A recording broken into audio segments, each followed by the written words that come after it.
Hello and welcome to IAS in Kannada YouTube channel. So ಈ ಒಂದು session ಅಲ್ಲಿ ನಾವು ವಿಜನ್ ಮ್ಯಾಗಜಿನ್ನ ಮೇ ತಿಂಗಳಿನಲ್ಲಿ ಕವರ್ ಆಗಿರುವಂತ ಸೈನ್ಸ್ ಅಂಡ್ ಟೆಕ್ನಾಲಜಿ ರಿಲೇಟೆಡ್ ಆಗಿರುವಂತ ಆರ್ಟಿಕಲ್ಸ್ ಅನ್ನ ಡಿಸ್ಕಸ್ ಮಾಡಲಿದ್ದೀವಿ. ಸೊ ಹಿಯರ್ ಇಂಪಾರ್ಟೆಂಟ್ ನೋಟ್ ಏನಂತಂದ್ರೆ ಇಲ್ಲಿ ನಿಮ್ಮಲ್ಲಿ ಒಬ್ರು ಏನಂತಂದ್ರೆ ಪ್ರಿಲಿಮ್ಸ್ ಮತ್ತೆ ಮೇನ್ಸ್ಗೆ ಇಂಪಾರ್ಟೆಂಟ್ ಆಗಿರುವಂತ ಆರ್ಟಿಕಲ್ ಅಥವಾ ಟಾಪಿಕ್ಸ್ ಅನ್ನ ಅಥವಾ ಪಾಯಿಂಟ್ಸ್ ಅನ್ನ ಸಪರೇಟ್ ಆಗಿ ಏನ್ ಮಾಡಿ ಮಾರ್ಕ್ ಅನ್ನ ಮಾಡಿ ಅಂತ ಹೇಳಿದ್ರು. ಅಂದ್ರೆ ಅದನ್ನ ನಾವು ಪ್ರಿಲಿಮ್ಸ್ ನಲ್ಲಿ ಇಂಪಾರ್ಟೆಂಟ್ ಆಗಿರುವಂತದನ್ನ ರೆಡ್ ಪೆನ್ ನಲ್ಲಿ, ಹಾಗೆ ಮೇನ್ಸ್ಗೆ ಇಂಪಾರ್ಟೆಂಟ್ ಆಗಿರೋದನ್ನ ಬ್ಲೂ ಪೆನ್ ನಲ್ಲಿ ಏನ್ ಮಾಡ್ತಾ ಇದೀವಿ, ಮಾರ್ಕ್ ಅನ್ನ ಮಾಡ್ತಾ ಇದೀವಿ. Okay, S. ಸೊ ಇವಾಗ ಈ ಸೈನ್ಸ್ ಅಂಡ್ ಟೆಕ್ನಾಲಜಿಯನ್ನು ನಾವು ಎರಡು ಪಾರ್ಟ್ ನಲ್ಲಿ ಈ ಬಂದ ಸೈನ್ಸ್ ಅಂಡ್ ಟೆಕ್ನಾಲಜಿನ ಎರಡು ಪಾರ್ಟ್ ಅಲ್ಲಿ ಕವರ್ ಮಾಡ್ತೀವಿ. ಪಾರ್ಟ್ 1 ಅಲ್ಲಿ ಮೇನ್ ಟಾಪಿಕ್ಸ್ ಅನ್ನ, ಹಾಗೆ ಪಾರ್ಟ್ 2 ನಲ್ಲಿ ನಿಮ್ಗೆ ನ್ಯೂಸ್ ಇನ್ ಶಾರ್ಟ್ಸ್ ಅಂತ ಬರುತ್ತೆ. ಓಕೆ, ಸೊ ಅದನ್ನ ಕವರ್ ಮಾಡ್ತೀವಿ. ಸೊ ಇವಾಗ ಫಸ್ಟ್ ಪಾರ್ಟ್ ಅಲ್ಲಿ ನಮ್ಗೆ ಫಸ್ಟ್ ಟಾಪಿಕ್ ಏನಿದೆ ಅಂತಂದ್ರೆ ಸ್ಪೇಸ್ ಸಿಚುವೇಶನಲ್ ಅವೇರ್ನೆಸ್ ಅಂತ. ಓಕೆ, ಯಾಕೆ ಈ ಒಂದು ಟಾಪಿಕ್ ಸುದ್ದಿಯಲ್ಲಿದೆ ಅಂತಂದ್ರೆ ಇತ್ತೀಚೆಗೆ ಇಸ್ರೋದವ್ರು ಏನ್ ಮಾಡಿದ್ದಾರೆ ಅಂತಂದ್ರೆ ಒಂದು ರಿಪೋರ್ಟ್ ಅನ್ನ ರಿಲೀಸ್ ಮಾಡಿದ್ದಾರೆ. ಏನ್ ರಿಪೋರ್ಟ್ ಅಂತಂದ್ರೆ ಅದು Indian space situational assessment report ಅಂತ ಫಾರ್ 2023. ಈ ಒಂದು ರಿಪೋರ್ಟ್ ಅಲ್ಲಿ ಏನಿದೆ ಅಂತಂದ್ರೆ for safe and sustainable space operations management ಅಂತ. ಅಂದ್ರೆ ಇಲ್ಲಿ ಸುರಕ್ಷಿತ ಮತ್ತು ಸುಸ್ಥಿರ ಬಾಹ್ಯಾಕಾಶ ಕಾರ್ಯಾಚರಣೆ ನಿರ್ವಹಣೆ ಅಂತ. ಓಕೆ, ಸೊ ಇವಾಗ ಇಲ್ಲಿ ಡು ಯು ನೋ ಅಂತ ಇದೆ, ಅಂದ್ರೆ ಇದು ನಿಮಗೆ ಪ್ರಿಲಿಮ್ಸ್ ಪರ್ಸ್ಪೆಕ್ಟಿವ್ ನಲ್ಲಿ ಇಂಪಾರ್ಟೆಂಟ್ ಆಗುತ್ತೆ. ಸೊ ಇಲ್ಲಿ ಈ ಇಸ್ರೋಗೆ ಈ ಹಿಂದೆ ಬೇರೆ ಹೆಸರಿತ್ತು. ಏನ್ ಹೆಸರಿತ್ತು ಅಂತಂದ್ರೆ Indian national committee for space research ಅಂತ. ಓಕೆ, ಸೊ ಇದನ್ನ ಯಾವಾಗ ಎಸ್ಟಾಬ್ಲಿಷ್ ಮಾಡ್ತಾರೆ ಅಂತಂದ್ರೆ 1962 ನಲ್ಲಿ ಭಾರತ ಸರ್ಕಾರ ಅಂದ್ರೆ ಗವರ್ಮೆಂಟ್ ಆಫ್ ಇಂಡಿಯಾ ಏನ್ ಮಾಡುತ್ತೆ, ಇದನ್ನ ಸೆಟಪ್ ಮಾಡುತ್ತೆ, ಅಂದ್ರೆ ರಚನೆ ಮಾಡುತ್ತೆ. ಓಕೆ, ಸೊ ಇದರ ಒಂದು ಫೌಂಡರ್ ಯಾರಾಗ್ತಾರೆ ಇಲ್ಲಿ, ಡಾಕ್ಟರ್ ವಿಕ್ರಮ್ ಸಾರಾಭಾಯ್ ಅವರು ಆಗಿರ್ತಾರೆ. ಸೊ ಇವರು ಇಂಡಿಯನ್ ಸೈಂಟಿಸ್ಟ್ ಅವರು. ಎಸ್, ನಾವಿವಾಗ ಈ ಸ್ಪೇಸ್ ಸಿಚುವೇಶನಲ್ ಅವೇರ್ನೆಸ್ ಅಂತಂದ್ರೆ ಏನು ಅಂತ ತಿಳ್ಕೋಣ. ಸೊ ಇದೇನಿಲ್ಲ, ಜಸ್ಟ್ ನಿಮ್ಗೆ ಇಲ್ಲಿ ಸ್ಪೇಸ್ ಅಬ್ಜೆಕ್ಟ್ಸ್ ಅಂತ ಬರುತ್ತೆ, ಅಂದ್ರೆ ಬಾಹ್ಯಾಕಾಶ ಒಂದು ಅಬ್ಜೆಕ್ಟ್ಸ್. ಓಕೆ, ಸೊ ಇವುಗಳನ್ನ ಏನ್ ಮಾಡೋದು ಅಂತಂದ್ರೆ ಇವುಗಳನ್ನ ಟ್ರ್ಯಾಕ್ ಮಾಡೋದು. ಓಕೆ, ಅವುಗಳ ಬಗ್ಗೆ ಅಧ್ಯಯನವನ್ನು ಮಾಡೋದು, ಅಥವಾ ಅವುಗಳ ಬಗ್ಗೆ ಏನ್ ಮಾಡೋದು, ಆ ಒಂದು ಅಬ್ಜೆಕ್ಟ್ಸ್ ಗಳ ಒಂದು ಕ್ಯಾರೆಕ್ಟರೈಸೇಷನ್ ಆಗಿರ್ಬೋದು. ಓಕೆ, ಸೊ ಅವುಗಳ ಮೂವ್ಮೆಂಟ್ ಆಗಿರ್ಬೋದು, ಇವುಗಳ ಬಗ್ಗೆ ಜ್ಞಾನವನ್ನು ಹೊಂದುವುದು. ಓಕೆ, ಹಾಗೆ and there operational environment. So ಇವಾಗ ಸ್ಯಾಟಲೈಟ್ ಲಾಂಚ್ ಅನ್ನ ಮಾಡಿದಾರೆ ಅಂತ ಅನ್ಕೊಳ್ಳೋಣ. ಸೊ ಇದು ಇವಾಗ ಏನ್ ಮಾಡ್ಬೇಕು, ಇವಾಗ ಒಂದು ಯಾವ್ದಾದ್ರು ಒಂದು ಗ್ರಹಣ ಸುತ್ತಬೇಕು. ಓಕೆ, ಸೊ ಇದನ್ನ ಏನ್ ಮಾಡುತ್ತೆ ಇಲ್ಲಿ, ಸೊ ನೆಕ್ಸ್ಟ್ ಇಲ್ಲಿ ಈ ಒಂದು ಆರ್ಬಿಟ್ ಅಲ್ಲಿ ಸುತ್ತತ್ತೆ, ಒಂದು ಕಕ್ಷೆಯಲ್ಲಿ ಸುತ್ತತ್ತೆ ಈ ಸ್ಯಾಟಲೈಟ್ ಹೋಗಿ. ಓಕೆ, ಸೊ ಇದ್ರ ಬಗ್ಗೆ ಸ್ಟಡಿಯನ್ನ ಮಾಡುವಂತದ್ದು. ಸೊ ಇದಕ್ಕೆ ಏನಂತ ಕರಿತೀವಿ ನಾವು, ಸ್ಪೇಸ್ ಸಿಚುವೇಶನಲ್ ಅವೇರ್ನೆಸ್ ಅಂತ ಕರಿತೀವಿ. ಸೊ ಹಿಯರ್ ಸ್ಪೇಸ್ ಅಸೆಟ್ಸ್ ಅಂತ ಬರುತ್ತೆ. ಏನಿದು ಬಾಹ್ಯಾಕಾಶ ಒಂದು ಸ್ವತ್ತುಗಳು ಅಂತಂದ್ರೆ here vulnerable. Okay, operating in our space, outer space. So ಯಾವ್ದು ಇಲ್ಲಿ ಸ್ಪೇಸ್ ಅಸೆಟ್ಸ್ ಅಂತಂದ್ರೆ ಅಗೇನ್ ಸ್ಯಾಟಲೈಟ್ಸ್ ಬರುತ್ತೆ. ಓಕೆ, ಅಂದ್ರೆ ನಾವು ಉಡಾವಣೆ ಮಾಡಿರುವಂತಹ ಉಪಗ್ರಹಗಳು. ಓಕೆ, ಇವು ಸ್ಪೇಸ್ ಅಸೆಟ್ಸ್ ಆಗಿರುತ್ತೆ. ಸೊ ಇವು ಏನಾಗಿದೆ ಅಂದ್ರೆ vulnerable to various environmental hazards. So ಇವೇನಾಗಿದೆ ಅಂತಂದ್ರೆ ಎನ್ವಿರಾನ್ಮೆಂಟಲ್ ಹಜಾರ್ಡ್ ಏನಾಗ್ತಾ ಇದೆ ಅಂದ್ರೆ ಬಲಿ ಆಗ್ತಾ ಇದೆ. ಹಾಗಿದ್ರೆ ಇಲ್ಲಿ ಎನ್ವಿರಾನ್ಮೆಂಟಲ್ ಹಜಾರ್ಡ್ಸ್ ಅಂತಂದ್ರೆ ಯಾವ್ದೆಲ್ಲ ಬರುತ್ತೆ, ಇಲ್ಲಿ ಯಾವ್ದಕ್ಕೆ ಈ ಒಂದು ಸ್ಪೇಸ್ ಅಸೆಟ್ಸ್ ಗಳು ಗುರಿ ಆಗ್ತಾ ಇದೆ ಅಂತಂದ್ರೆ ಇಲ್ಲಿ ಅಸ್ಟಿರಾಯ್ಡ್ಸ್ ಅಂತ ಬರುತ್ತೆ, comets and meteoroids and energy and particles flux and artificial space objects ಗಳಿಂದ ಏನಾಗ್ತಾ ಇದೆ ಅಂತಂದ್ರೆ ಇವುಗಳಿಗೆ ಏನಾಗ್ತಾ ಇದೆ, ಹಾನಿ ಆಗ್ತಾ ಇದೆ. Okay, S here. ಸೊ ಹೀಗಾಗಿ ಇವುಗಳ ಕುರಿತು ಅಧ್ಯಯನ ಮಾಡುವುದು ಏನಾಗುತ್ತೆ, ನಮ್ಗೆ ಇಂಪಾರ್ಟೆಂಟ್ ಆಗುತ್ತೆ. ಅದಕ್ಕೆ ನಾವೇನಂತ ಕರಿತೀವಿ, ಸ್ಪೇಸ್ ಸಿಚುವೇಶನಲ್ ಅವೇರ್ನೆಸ್ ಅಂತ ಕರಿತೀವಿ. ಎಸ್, ನೆಕ್ಸ್ಟ್ ಇಲ್ಲಿ in order to enable collision avoidance manoeuvres space operator can use SSA data. SSA ಅಂತಂದ್ರೆ ಇಲ್ಲಿ space situational awareness data to forecast object conjunctions and warn them against by any potential hazardous near approaches. ಅಂದ್ರೆ simple ಆಗಿ ಹೇಳ್ತೀನಿ ನೋಡಿ. So ಇವಾಗ in case ಇಲ್ಲಿ ಯಾವುದು satellite ಅನ್ನ ಲಾಂಚ್ ಮಾಡಿರ್ತಾರೆ. ಓಕೆ, ಅದು ಒಂದು ಗ್ರಹದ ಆರ್ಬಿಟ್ ನಲ್ಲಿ ಸುತ್ತಾ ಇರುತ್ತೆ. ಓಕೆ, ಸೊ ಇಲ್ಲಿ ಯಾವುದೇ ಒಂದು ಕಾಸ್ಮೆಟ್ ಬಂದು ಇದಕ್ಕೆ ಡಿಕ್ಕಿ ಆಗುವಂತ ಚಾನ್ಸಸ್ ಕೂಡ ಇರುತ್ತೆ. ಇದರಲ್ಲಿ ಅಸ್ಟ್ರಾಯ್ಡ್ ಆಗಿರ್ಬೋದು, ಕಾಮೆಟ್ಸ್ ಆಗಿರ್ಬೋದು, ಮಿಟ್ರಾಯ್ಡ್ಸ್. ಸೊ ಇದಕ್ಕೆ ಅಪ್ಪಳಿಸಿದಾಗ ಏನಾಗತ್ತೆ, ಅದು ಹಾನಿ ಆಗತ್ತೆ ಅಲ್ವಾ ಅದಕ್ಕೆ.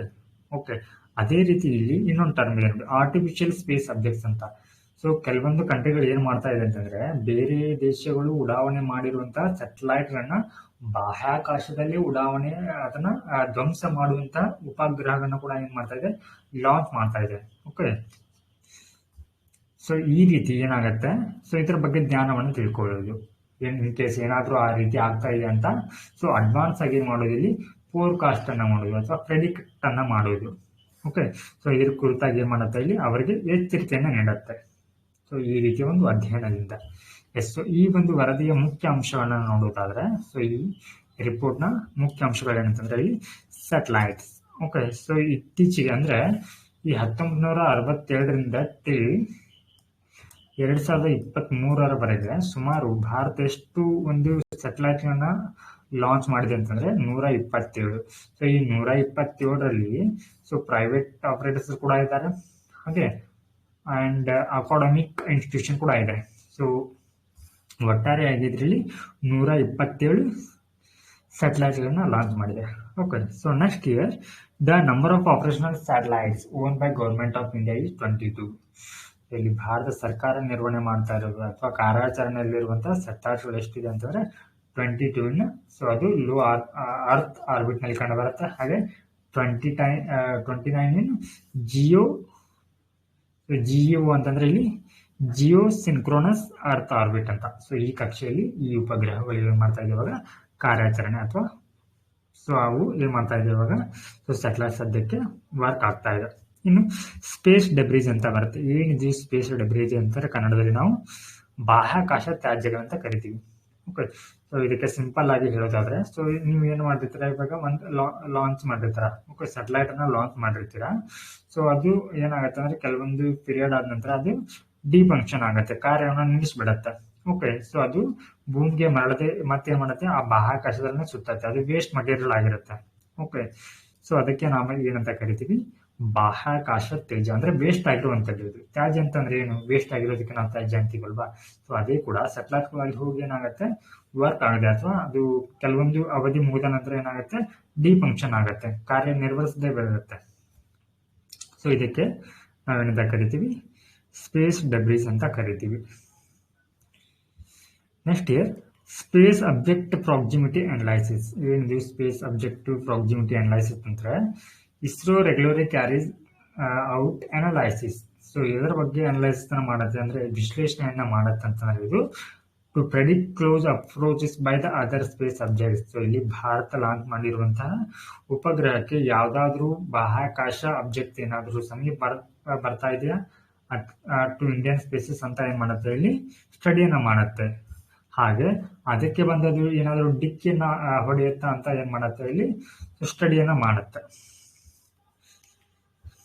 ಹಾಗೆ ಸೊ ಇದರಲ್ಲಿ ಇನ್ಕ್ರೀಸಿಂಗ್ ಟ್ರೆಂಡ್ ಇನ್ CAMS ಅಂತಂದ್ರೆ ಇಲ್ಲಿ ಕೊಲಿಷನ್ ಅವಾಯ್ಡೆಂಟ್ ಮ್ಯಾನವರ್ ಅಂತಂದ್ರೆ, ಸೊ ಇಲ್ಲಿ ಉಡಾವಣೆ ಮಾಡಿರುವಂತಹ ಒಂದು ಸ್ಪೇಸ್ ಅಬ್ಜೆಕ್ಟ್ಸ್ಗೆ ಸೊ ಇಲ್ಲಿ ಸ್ಪೇಸ್ ಅಸೆಟ್ ಏನಾದ್ರೂ ಡಿಕ್ಕಿ ಹೊಡೆಯುವಂತ ಚಾನ್ಸಸ್ ಜಾಸ್ತಿ ಇದೆ ಅಂತ ಹೇಳುತ್ತೆ ಈ ಒಂದು ವರದಿ. ಸೊ ಇಲ್ಲಿ ನಾವು ಸ್ಪೇಸ್ ಡೆಬ್ರೀಸ್ ಬಗ್ಗೆ ಇನ್ನಷ್ಟು ಮಾಹಿತಿಯನ್ನು ತಿಳ್ಕೊಳ್ಳೋಣ. ಓಕೆ, ಸೊ ಸ್ಪೇಸ್ ಡೆಬ್ರೀಸ್ ಅಂದ್ರೆ space debris is defined as non functional artificial objects ಅಂತ. ಓಕೆ, ಅಂದ್ರೆ ಕಾರ್ಯನಿರ್ವಹಿಸಲಾಗದ ಒಂದು ಕೃತಕ ವಸ್ತುಗಳಂತ, ಇನ್ಕ್ಲೂಡಿಂಗ್ ಏನೆಲ್ಲ ಬರುತ್ತೆ ಇದರಲ್ಲಿ. ಸೊ ಇಲ್ಲಿ ಲೋ ಅರ್ತ್ ಆರ್ಬಿಟ್ ನಲ್ಲಿ ಏನು ವರ್ಕ್ ಮಾಡದೇ ಇರುವಂತಹ ಸ್ಯಾಟಲೈಟ್ಸ್ ಬರುತ್ತೆ. Next year debris concentration. So ಒಂದು ತ್ಯಾಜ್ಯಗಳ ಒಂದು ಸಂಗ್ರಹ ಎಷ್ಟಾಗಿದೆ ಅಂದ್ರೆ ಮ್ಯಾಕ್ಸಿಮಮ್ ಇದೆ. ಓಕೆ, ಸೊ ಎಲ್ಲಿ ಕಂಡು ಬರುತ್ತೆ ಈ ಒಂದು ತ್ಯಾಜ್ಯ ಬಂದ್ರೆ ಹೆಚ್ಚಿನವಾಗಿ ಸೊ 800 to 1000 ಕಿಲೋಮೀಟರ್ ಒಂದು ಎತ್ತರದಲ್ಲಿ. ಓಕೆ, ಸೊ ಆಲ್ಟಿಟ್ಯೂಡ್ ಮೀನ್ಸ್ ಎತ್ತರದಲ್ಲಿ ಕಂಡು ಬರುತ್ತೆ. ಹಾಗೆ ಸೊ ಇದರ origin. Okay, so next originated from on orbit breaks ಅಂದ್ರೆ ಸೊ ಇವಾಗ ಇನ್ ಕೇಸ್ ಕೊಲಿಜನ್ ಆದ್ರೆ ಅವಾಗ ಏನಾಗುತ್ತೆ, ಆ ಒಂದು ಅಬ್ಜೆಕ್ಟ್ ಬ್ರೇಕ್ ಆಗತ್ತಲ್ವಾ. ಸೊ ಆ ಸಂದರ್ಭದಲ್ಲಿ ಏನಾಗುತ್ತೆ, ಸೊ ಈ ತ್ಯಾಜ್ಯಗಳು ಉತ್ಪತ್ತಿ ಆಗತ್ತೆ. ಹಾಗೆ ಇನ್ನು ಡಿಫಂಕ್ಷನ್ ಸ್ಯಾಟಲೈಟ್ಗಳು ಒಂದು ಕಾರ್ಯ ನಿಲ್ಲಿಸಿದಾಗ. ಓಕೆ, ಹಾಗೆ ಮಿಸ್ಸಿಂಗ್ ಇಕ್ವಿಪ್ಮೆಂಟ್. ಇನ್ ಕೇಸ್ ಏನಾದ್ರು ಸ್ಯಾಟಲೈಟ್ ಎಲ್ಲ ಚಲೋ ಇದ್ದು ಸೊ ಅದರಲ್ಲಿ ಏನಾದ್ರು ಮಿಸ್ಸಿಂಗ್ ಆದ್ರೆ ಅಂದ್ರೆ ಕೆಲವೊಂದು ಉಪಕರಣಗಳು ಮಿಸ್ ಆದ್ರೆ, ಹಾಗೆ ಸ್ಪೆಂಟ್ ರಾಕೆಟ್ ಸ್ಟೇಜಸ್, ಹಾಗೆ use of space based weapon. ಬಾಹ್ಯಾಕಾಶ ಒಂದು ಶಸ್ತ್ರಾಸ್ತ್ರಗಳನ್ನು ಬಳಸೋದ್ರ ಮೂಲಕ ಏನಾಗುತ್ತೆ, ಅದು ತ್ಯಾಜ್ಯವಾಗಿ ರೂಪುಗೊಳ್ಳುತ್ತೆ. ಹಿಯರ್ ಕೆಸ್ಲರ್ ಸಿಂಡ್ರೋಮ್ ಅಂತ ಬರುತ್ತೆ. ಸೊ ಇದು ನಮಗೆ ಪ್ರಿಲಿಮ್ಸ್ ನಲ್ಲಿ ಕೂಡ ಇಂಪಾರ್ಟೆಂಟ್ ಆಗುತ್ತೆ. ಬಟ್ ಇನ್ನು ನಿಮಗೆ ಸೊ ಇಲ್ಲಿ ಬ್ಲೂ ಮಾರ್ಕ್ ಅಲ್ಲಿ ಮಾರ್ಕ್ ಮಾಡಿದೀನಿ. ಸೊ ಇದನ್ನು ಕೂಡ ಇಂಪಾರ್ಟೆಂಟ್ ಆಗುತ್ತೆ. ಸೊ ಪ್ರಿಲಿಮ್ಸ್ ನಲ್ಲಿ ಕೆಸ್ಲರ್ ಸಿಂಡ್ರೋಮ್ ಅಂತ ಕೇಳ್ತಾರೆ ಒಂದು ಬಾರಿ. ಸೊ ಇದು ಯಾವುದಕ್ಕೆ ರಿಲೇಟೆಡ್ ಆಗಿದೆ ಅಂತ. ಸೊ ಅವಾಗ ನಾವು ಸ್ಪೇಸ್ ಒಂದು ಡೆಬ್ರಿಜಿಗೆ ಸೊ ಇದು ರಿಲೇಟೆಡ್ ಆಗುತ್ತೆ ಅಂತ ಹೇಳ್ಬೇಕಾಗತ್ತೆ. ಸೊ ಏನಿದು ಈ ಸಿಂಡ್ರೋಮ್ ಅಂತಂದ್ರೆ it is a phenomenon in which density of objects in the low earth orbit grows leads to collision. ಅಂದ್ರೆ ಸೊ ಈ ಒಂದು ಲೋ ಅರ್ತ್ ಆರ್ಬಿಟ್ ನಲ್ಲಿ ಏನಾಗತ್ತೆ ಅಂತಂದ್ರೆ ಸೊ ಈ ಒಂದು ಸ್ಪೇಸ್ ಡೆಬ್ರಿಜ್ ಗಳ ಸಂಗ್ರಹ ಜಾಸ್ತಿ ಆಗತ್ತೆ ಹೋಗುತ್ತೆ. ಓಕೆ, ಜಾಸ್ತಿ ಆದಾಗ ಏನಾಗತ್ತೆ ಅದು ಡಿಕ್ಕಿಗೆ ಕಾರಣವಾಗತ್ತೆ. ಇನ್ ಕೇಸ್ ಏನಾದ್ರೂ ಇಲ್ಲಿ ತ್ಯಾಜ್ಯ ಇರತ್ತೆ. ಸೊ ನೀವು ಲಾಂಚ್ ಮಾಡಿರುವಂತ ಸ್ಯಾಟಲೈಟ್ ಬಳಿ ಬಂದಾಗ ಏನಾಗತ್ತೆ ಅಲ್ಲಿ ಕೊಲಿಜನ್ ಆಗತ್ತೆ. ಕೊಲಿಜನ್ ಅಂತಂದ್ರೆ ಡಿಕ್ಕಿ ಹೊಡೆಯುತ್ತೆ. ಸೊ ಇದಕ್ಕೆ ಏನಂತ ಕರಿತೀವಿ ಅಂದ್ರೆ ಬಾಹ್ಯಾಕಾಶದ ಸಂಖ್ಯೆ ಒಂದು ತ್ಯಾಜ್ಯಗಳ ಸಂಖ್ಯೆ ಹೆಚ್ಚಾಗಿ ಅದು ಕೊಲಿಜನ್ಗೆ ಕಾರಣ ಮಾಡಿದ್ರೆ ಅದನ್ನ ನಾವು ಏನಂತ ಕರಿತೀವಿ, ಕೆಸ್ಲರ್ ಸಿಂಡ್ರೋಮ್ ಅಂತ ಕರಿತೀವಿ. ಸೊ ಈ ಬಾಹ್ಯಾಕಾಶ ಒಂದು ತ್ಯಾಜ್ಯಗಳಿಗೆ ಸಂಬಂಧಿಸಿದ ಒಂದು ಕನ್ಸರ್ನ್ ಅಥವಾ ಕಳವಳ ಏನಂತಂದ್ರೆ ಇಲ್ಲಿ ಫಸ್ಟ್ ಒನ್ ಆಪರೇಷನಲ್ ರಿಸ್ಕ್. ಏನಿದು ಆಪರೇಷನಲ್ ರಿಸ್ಕ್ ಅಂತಂದ್ರೆ ಈ ತ್ಯಾಜ್ಯಗಳಿಂದ ಏನಾಗತ್ತೆ, ಸೊ ನಾವು ಲಾಂಚ್ ಮಾಡಿರುವಂತಹ ಸ್ಪೇಸ್ ಕ್ರಾಫ್ಟ್ ಆಗಿರ್ಬೋದು ಅಥವಾ ಸ್ಯಾಟಲೈಟ್ ಗಳಿಗೆ ಹಾನಿ ಆಗತ್ತೆ. Yes, so here so impact by debris is larger than 10 centimeter. ಅಂದ್ರೆ ಆ ತ್ಯಾಜ್ಯ 10 ಸೆಂಟಿಮೀಟರ್ ಹೆಚ್ಚಿದ್ರೆ ಅದೇನಾಗತ್ತೆ ಇಲ್ಲಿ, ಸೊ ಇಲ್ಲಿ ಸ್ಯಾಟಲೈಟ್ಗಳು ಇವನ್ ಬ್ರೇಕ್ ಆಗುವಂತ ಚಾನ್ಸಸ್ ಕೂಡ ಇರುತ್ತೆ.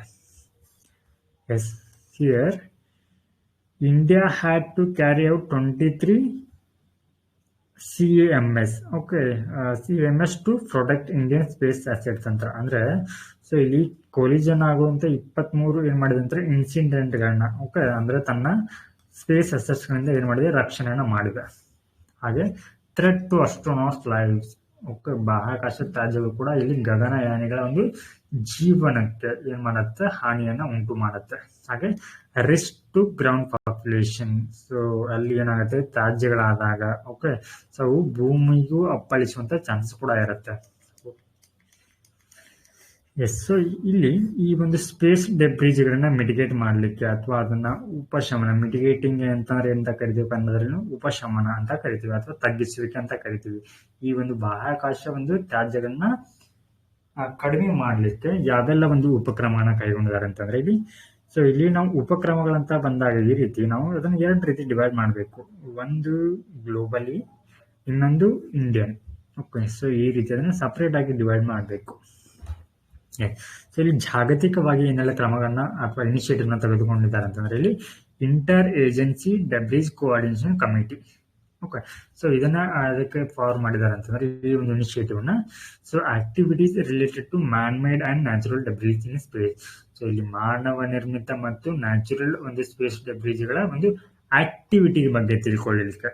ಹಾಗೆ UN ಸ್ಪೇಸ್ ಡೆಬ್ರಿಜ್ ಮಿಟಿಗೇಷನ್ ಗೈಡ್ಲೈನ್ಸ್ ಕೂಡ ಇದೆ. ಹಾಗೆ ಜೀರೋ ಡೆಬ್ರಿಜ್ ಚಾರ್ಟರ್ ಅನ್ನು ಕೂಡ ಏನ್ ಮಾಡಲಾಗಿದೆ, ಸೊ ಇಲ್ಲಿ ತೆಗೆದುಕೊಳ್ಳಲಾಗಿದೆ.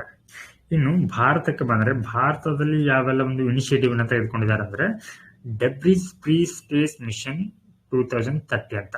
ಓಕೆ, ಸೊ ಇದರ ಉದ್ದೇಶ achieve debris free space mission by all Indian space actors, government and non governmental by 2030. ಅಂದ್ರೆ 2030 ವೇಳೆಗೆ ಸೊ ಇಲ್ಲಿ ಒಂದು ಜೀರೋ ಏನು ಡೆಬ್ರಿಸ್ ಫ್ರೀ ಸ್ಪೇಸ್ ಅನ್ನ ಓಕೆ ಸೊ ಸಾಧಿಸುವಂತ ಗುರಿನ, ಅಂದ್ರೆ ಯಾವುದೇ ಒಂದು ತ್ಯಾಜ್ಯ ಇರಬಾರ್ದಂತ ಗುರಿಯನ್ನು ಹಾಕೊಂಡಿದೆ. ಹಾಗೆ ISRO system for safe and sustainable operation management. So ಇದು ಕೂಡ ಸ್ಪೇಸ್ ಅಸೆಟ್ಸ್ ಗಳನ್ನ ಸೇಫ್ ಗಾರ್ಡ್ ಮಾಡುವಂತ ಉದ್ದೇಶ ಹೊಂದಿದೆ. ಸ್ಪೇಸ್ ಅಸೆಟ್ಸ್ ಅಂತಂದ್ರೆ ಏನು, ನೀವು ಮಾಡಿರುವಂತ ಲಾಂಚ್ ಮಾಡಿರುವಂತ ಸ್ಯಾಟಲೈಟ್ ಇವುಗಳ ರಕ್ಷಣೆಯನ್ನ ಮಾಡುವಂತ ಉದ್ದೇಶವನ್ನ ಸೊ ಇದು ಹೊಂದಿದೆ. ಹಾಗೆ space situational awareness control centre ಅಂತ, ಸೊ ಇದನ್ನ ಬೆಂಗಳೂರಿನಲ್ಲಿ ಸ್ಥಾಪನೆ ಮಾಡಲಾಗಿದೆ. ಸೊ ಇದೇ ಮಾಡದಲ್ಲಿ tracking data of in active satellites, ಯಾವುದು ಕಾರ್ಯವನ್ನ ನಿರ್ವಹಿಸ್ತಾ ಇಲ್ವಲ್ವಾ ಆ ಒಂದು ಸ್ಯಾಟಲೈಟ್ ಗಳನ್ನ ಏನ್ ಮಾಡುತ್ತೆ, ಟ್ರ್ಯಾಕ್ ಮಾಡುತ್ತೆ. ಸೊ ಇದಿಷ್ಟು ಒಂದು 3 ಪಾಯಿಂಟ್ಸ್ ಅಥವಾ 3 ಇನಿಷಿಯೇಟಿವ್ ನೆನಪಿಟ್ಕೊಂಡ್ರೆ ಸಾಕು. So globally and Indian initiative 3 and way forward. So ಇದಕ್ಕೆ ನಾವು ಇಲ್ಲಿ ಮಾಡಬೇಕು, ಮಿನಿಮೈಸ್ ಜನರೇಷನ್ ಅಂತಂದ್ರೆ ಏನಿಲ್ಲಿ ಹೆಚ್ಚಾಗಿ ನಾವು ರೆಗ್ಯುಲೇಟರಿ ಆಕ್ಷನ್ ತಗೊಳ್ಬೇಕು. ರೆಗ್ಯುಲೇಟರಿ ಆಕ್ಷನ್ ತಗೊಳ್ಳೋದು ಬಾಹ್ಯಾಕಾಶ ತ್ಯಾಜ್ಯ ಹಚ್ಚದಂತೆ ಮಾಡೋದು. ಓಕೆ, ಹಾಗೆ ಗ್ಯಾರಂಟಿ ಸಕ್ಸಸ್ಫುಲ್ ಡಿಸ್ಪೋಸ್, ಅವುಗಳನ್ನ ತ್ಯಾಜ್ಯಗಳನ್ನ ಏನ್ ಮಾಡೋದು ಸರಿಯಾಗಿ ನಿರ್ವಹಣೆ ಅಥವಾ ಡಿಸ್ಪೋಸ್ ಮಾಡುವಂತೆ ಮಾಡಬೇಕು. ಹಾಗೆ ಅವಾಯ್ಡ್ ಇಂಟರ್ನಲ್ ಬ್ರೇಕಪ್ಸ್. ಸೊ ಇಲ್ಲಿ ಸ್ಯಾಟಲೈಟ್ಗಳು ಹೆಚ್ಚಾಗಿ ಬ್ರೇಕಪ್ ಆಗುವಂತ ತಡೆಯೋದು, ಅಂದ್ರೆ ಅವು ಏನಂತ ಕರಿತೀವಿ ಕಾರ್ಯನಿರ್ವಹಿಸಿದ ಹಾಗೆ ಅವುಗಳನ್ನ ಏನ್ ಮಾಡೋದು ಇಲ್ಲಿ ತಡೆಯುವಂಥದ್ದು. ಹಾಗೆ ಆಕ್ಟಿವ್ ಡೆಬ್ರೀಸ್ ರಿಮೂವಲ್. ಸೊ ಸದ್ಯಕ್ಕೆ ಇರುವಂತ ಡೆಬ್ರಿಗಳನ್ನು ಕೂಡ ಏನ್ ಮಾಡೋದು ಬಾಹ್ಯಾಕಾಶದಿಂದ ಅವುಗಳು ಏನ್ ಮಾಡೋದು ಕ್ಯಾಪ್ಚರ್ ಮಾಡ್ಕೊಂಡು, okay, capture space junk and bring it to the lower earth ಆಟ್ಬಿಟ್ಟು ಅವನ್ನ ತೆಗೆದುಕೊಂಡು ಬರಬೇಕು. ಅಂದ್ರೆ ಅದ್ರಲ್ಲಿ ಏನಾಗತ್ತೆ ಭೂಮಿಗೆ ಬಿದ್ದು ಹೋಗುತ್ತೆ. Yes, next year. ಸೊ ಇಲ್ಲಿ ಇಂಡಿಯನ್ ಸ್ಪೇಸ್ ಪಾಲಿಸಿ 2023 ಅಂತ ಬರುತ್ತೆ. Okay, so in respect of authorisation space activity. So ಇದೇನ್ ಮಾಡುತ್ತೆ ಅಂತಂದ್ರೆ, ಸೊ ಈ ಒಂದು ಪ್ರೋಗ್ರಾಮ್ ಅಡಿಯಲ್ಲಿ ಸೊ ಇದು ಲಿಸ್ಟ್ ಸ್ಪೇಸ್ ಆಕ್ಟಿವಿಟೀಸ್ ಏನ್ ಮಾಡುತ್ತೆ ಅಂದ್ರೆ ಸ್ಪೇಸ್ ಆಕ್ಟಿವಿಟೀಸ್, ಯಾವ್ದು ಸ್ಪೇಸ್ ಆಕ್ಟಿವಿಟೀಸ್ ಅನ್ನೋದನ್ನ ಏನ್ ಮಾಡುತ್ತೆ ಇಲ್ಲಿ ಲಿಸ್ಟ್ ಅನ್ನ ಮಾಡುತ್ತೆ. ಇನ್ ಸ್ಪೇಸ್ ಅಂತ ಕರಿತೀವಿ ಅದಕ್ಕೆ ಶಾರ್ಟ್ ಆಗಿ. ಇನ್ ಸ್ಪೇಸ್ ಅನ್ನೋದು ಇಂಪಾರ್ಟೆಂಟ್ ಆಗುತ್ತೆ. ಸೊ ಇನ್ ಸ್ಪೇಸ್ ಇದರ ಒಂದು ಪ್ರಮುಖ ಕಾರ್ಯ ಏನಲ್ಲಿ list of space activities. So ನೋಡ್ ದಿಸ್ ಒನ್ ಇಂಪಾರ್ಟೆಂಟ್. ಸೊ ಇದ್ರ ಬಗ್ಗೆ ನೋಡೋದಾದ್ರೆ ಇನ್ ಸ್ಪೇಸ್ ಬಗ್ಗೆ, so an entity carrying out space activity. So ಯಾವ್ದು ಸ್ಪೇಸ್ ಆಕ್ಟಿವಿಟೀಸ್ ಅನ್ನೋದನ್ನ ಏನ್ ಮಾಡುತ್ತೆ ಸೊ ನಿರ್ವಹಣೆಯನ್ನ ಮಾಡುತ್ತೆ. Yes, only an Indian entity can apply to in space seeking authorisation. So in case ನೀವು ಏನಾದ್ರೂ ಲಾಂಚ್ ಮಾಡಬೇಕಿದ್ರೆ ಬಾಹ್ಯಾಕಾಶಕ್ಕೆ ಏನಾದ್ರೂ, ಸೊ ಇಲ್ಲಿ ಯಾರ ಪರ್ಮಿಷನ್ ಪಡೆದುಕೊಳ್ಬೇಕಾಗತ್ತೆ, ಈ ಒಂದು ಇನ್ ಸ್ಪೇಸ್ ಅನ್ನುವಂತ ಒಂದು ಏಜೆನ್ಸಿಯ ಒಂದು ಸಹಾಯವನ್ನ ಅಲ್ಲ ಅದರ ಒಂದು ಅನುಮತಿಯನ್ನು ಪಡಿಬೇಕಾಗತ್ತ. ನೆಕ್ಸ್ಟ್ ಟಾಪಿಕ್ ಸೌರ ಮಾರುತ. ಸೊ ಸೋಲಾರ್ ಸ್ಟಾರ್ಮ್ ಅಂತ. ಸೊ ಕನ್ನಡದಲ್ಲಿ ಇದಕ್ಕೆ ಸೌರ ಮಾರುತ ಅಥವಾ ಸೌರ ಬಿರುಗಾಳಿ ಅಂತ ಕರಿತೀವಿ. ಓಕೆ, ಸೊ ಇದಕ್ಕೆ ಜಿಯೋ ಮ್ಯಾಗ್ನೆಟಿಕ್ ಸ್ಟಾರ್ಮ್ ಅಂತ ಕೂಡ ಕರೀತಾರೆ.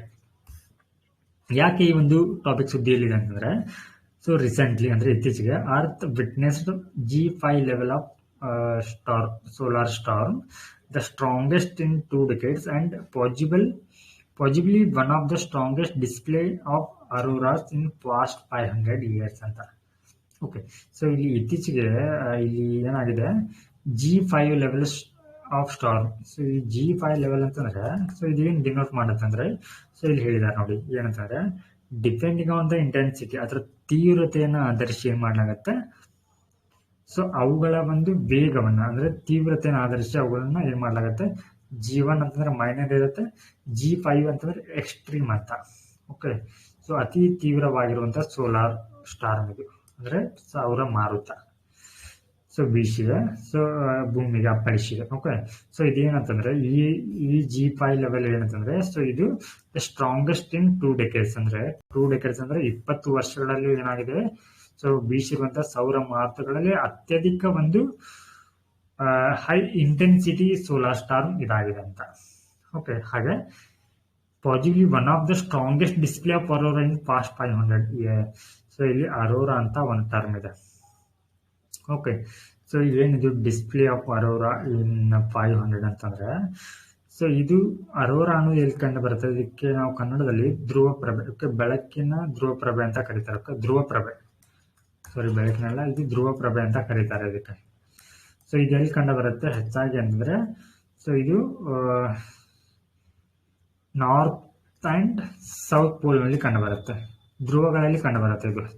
Okay, north and south pole ನಲ್ಲಿ ಕಂಡು ಬರುತ್ತೆ. ಒಂದ್ ರೀತಿ ನಿಮ್ಗೆ ಹೇಗೆ ಕಾಣಿಸುತ್ತೆ ಅಂತ, ಅದು ಈ ಆಕಾಶದಲ್ಲಿ ಇದರಲ್ಲಿ ಈ ಒಂದು ನಾರ್ತ್ ಅಂಡ್ ಸೌತ್ ಪೋಲ್ ಅಲ್ಲಿ ಸೊ ಒಂಥರ ಇಲ್ಲಿ ಬೆಳಕು, ಓಕೆ, ದೃಗ್ಗೋಚರ ಬೆಳಕಿನಂತೆ ಕಂಡು ಬರುತ್ತೆ. ಓಕೆ, ಆ ಒಂದು ಏರಿಯಾ ಫುಲ್ ಬೆಳಕಿನಿಂದ ಕೂಡಿರುತ್ತೆ.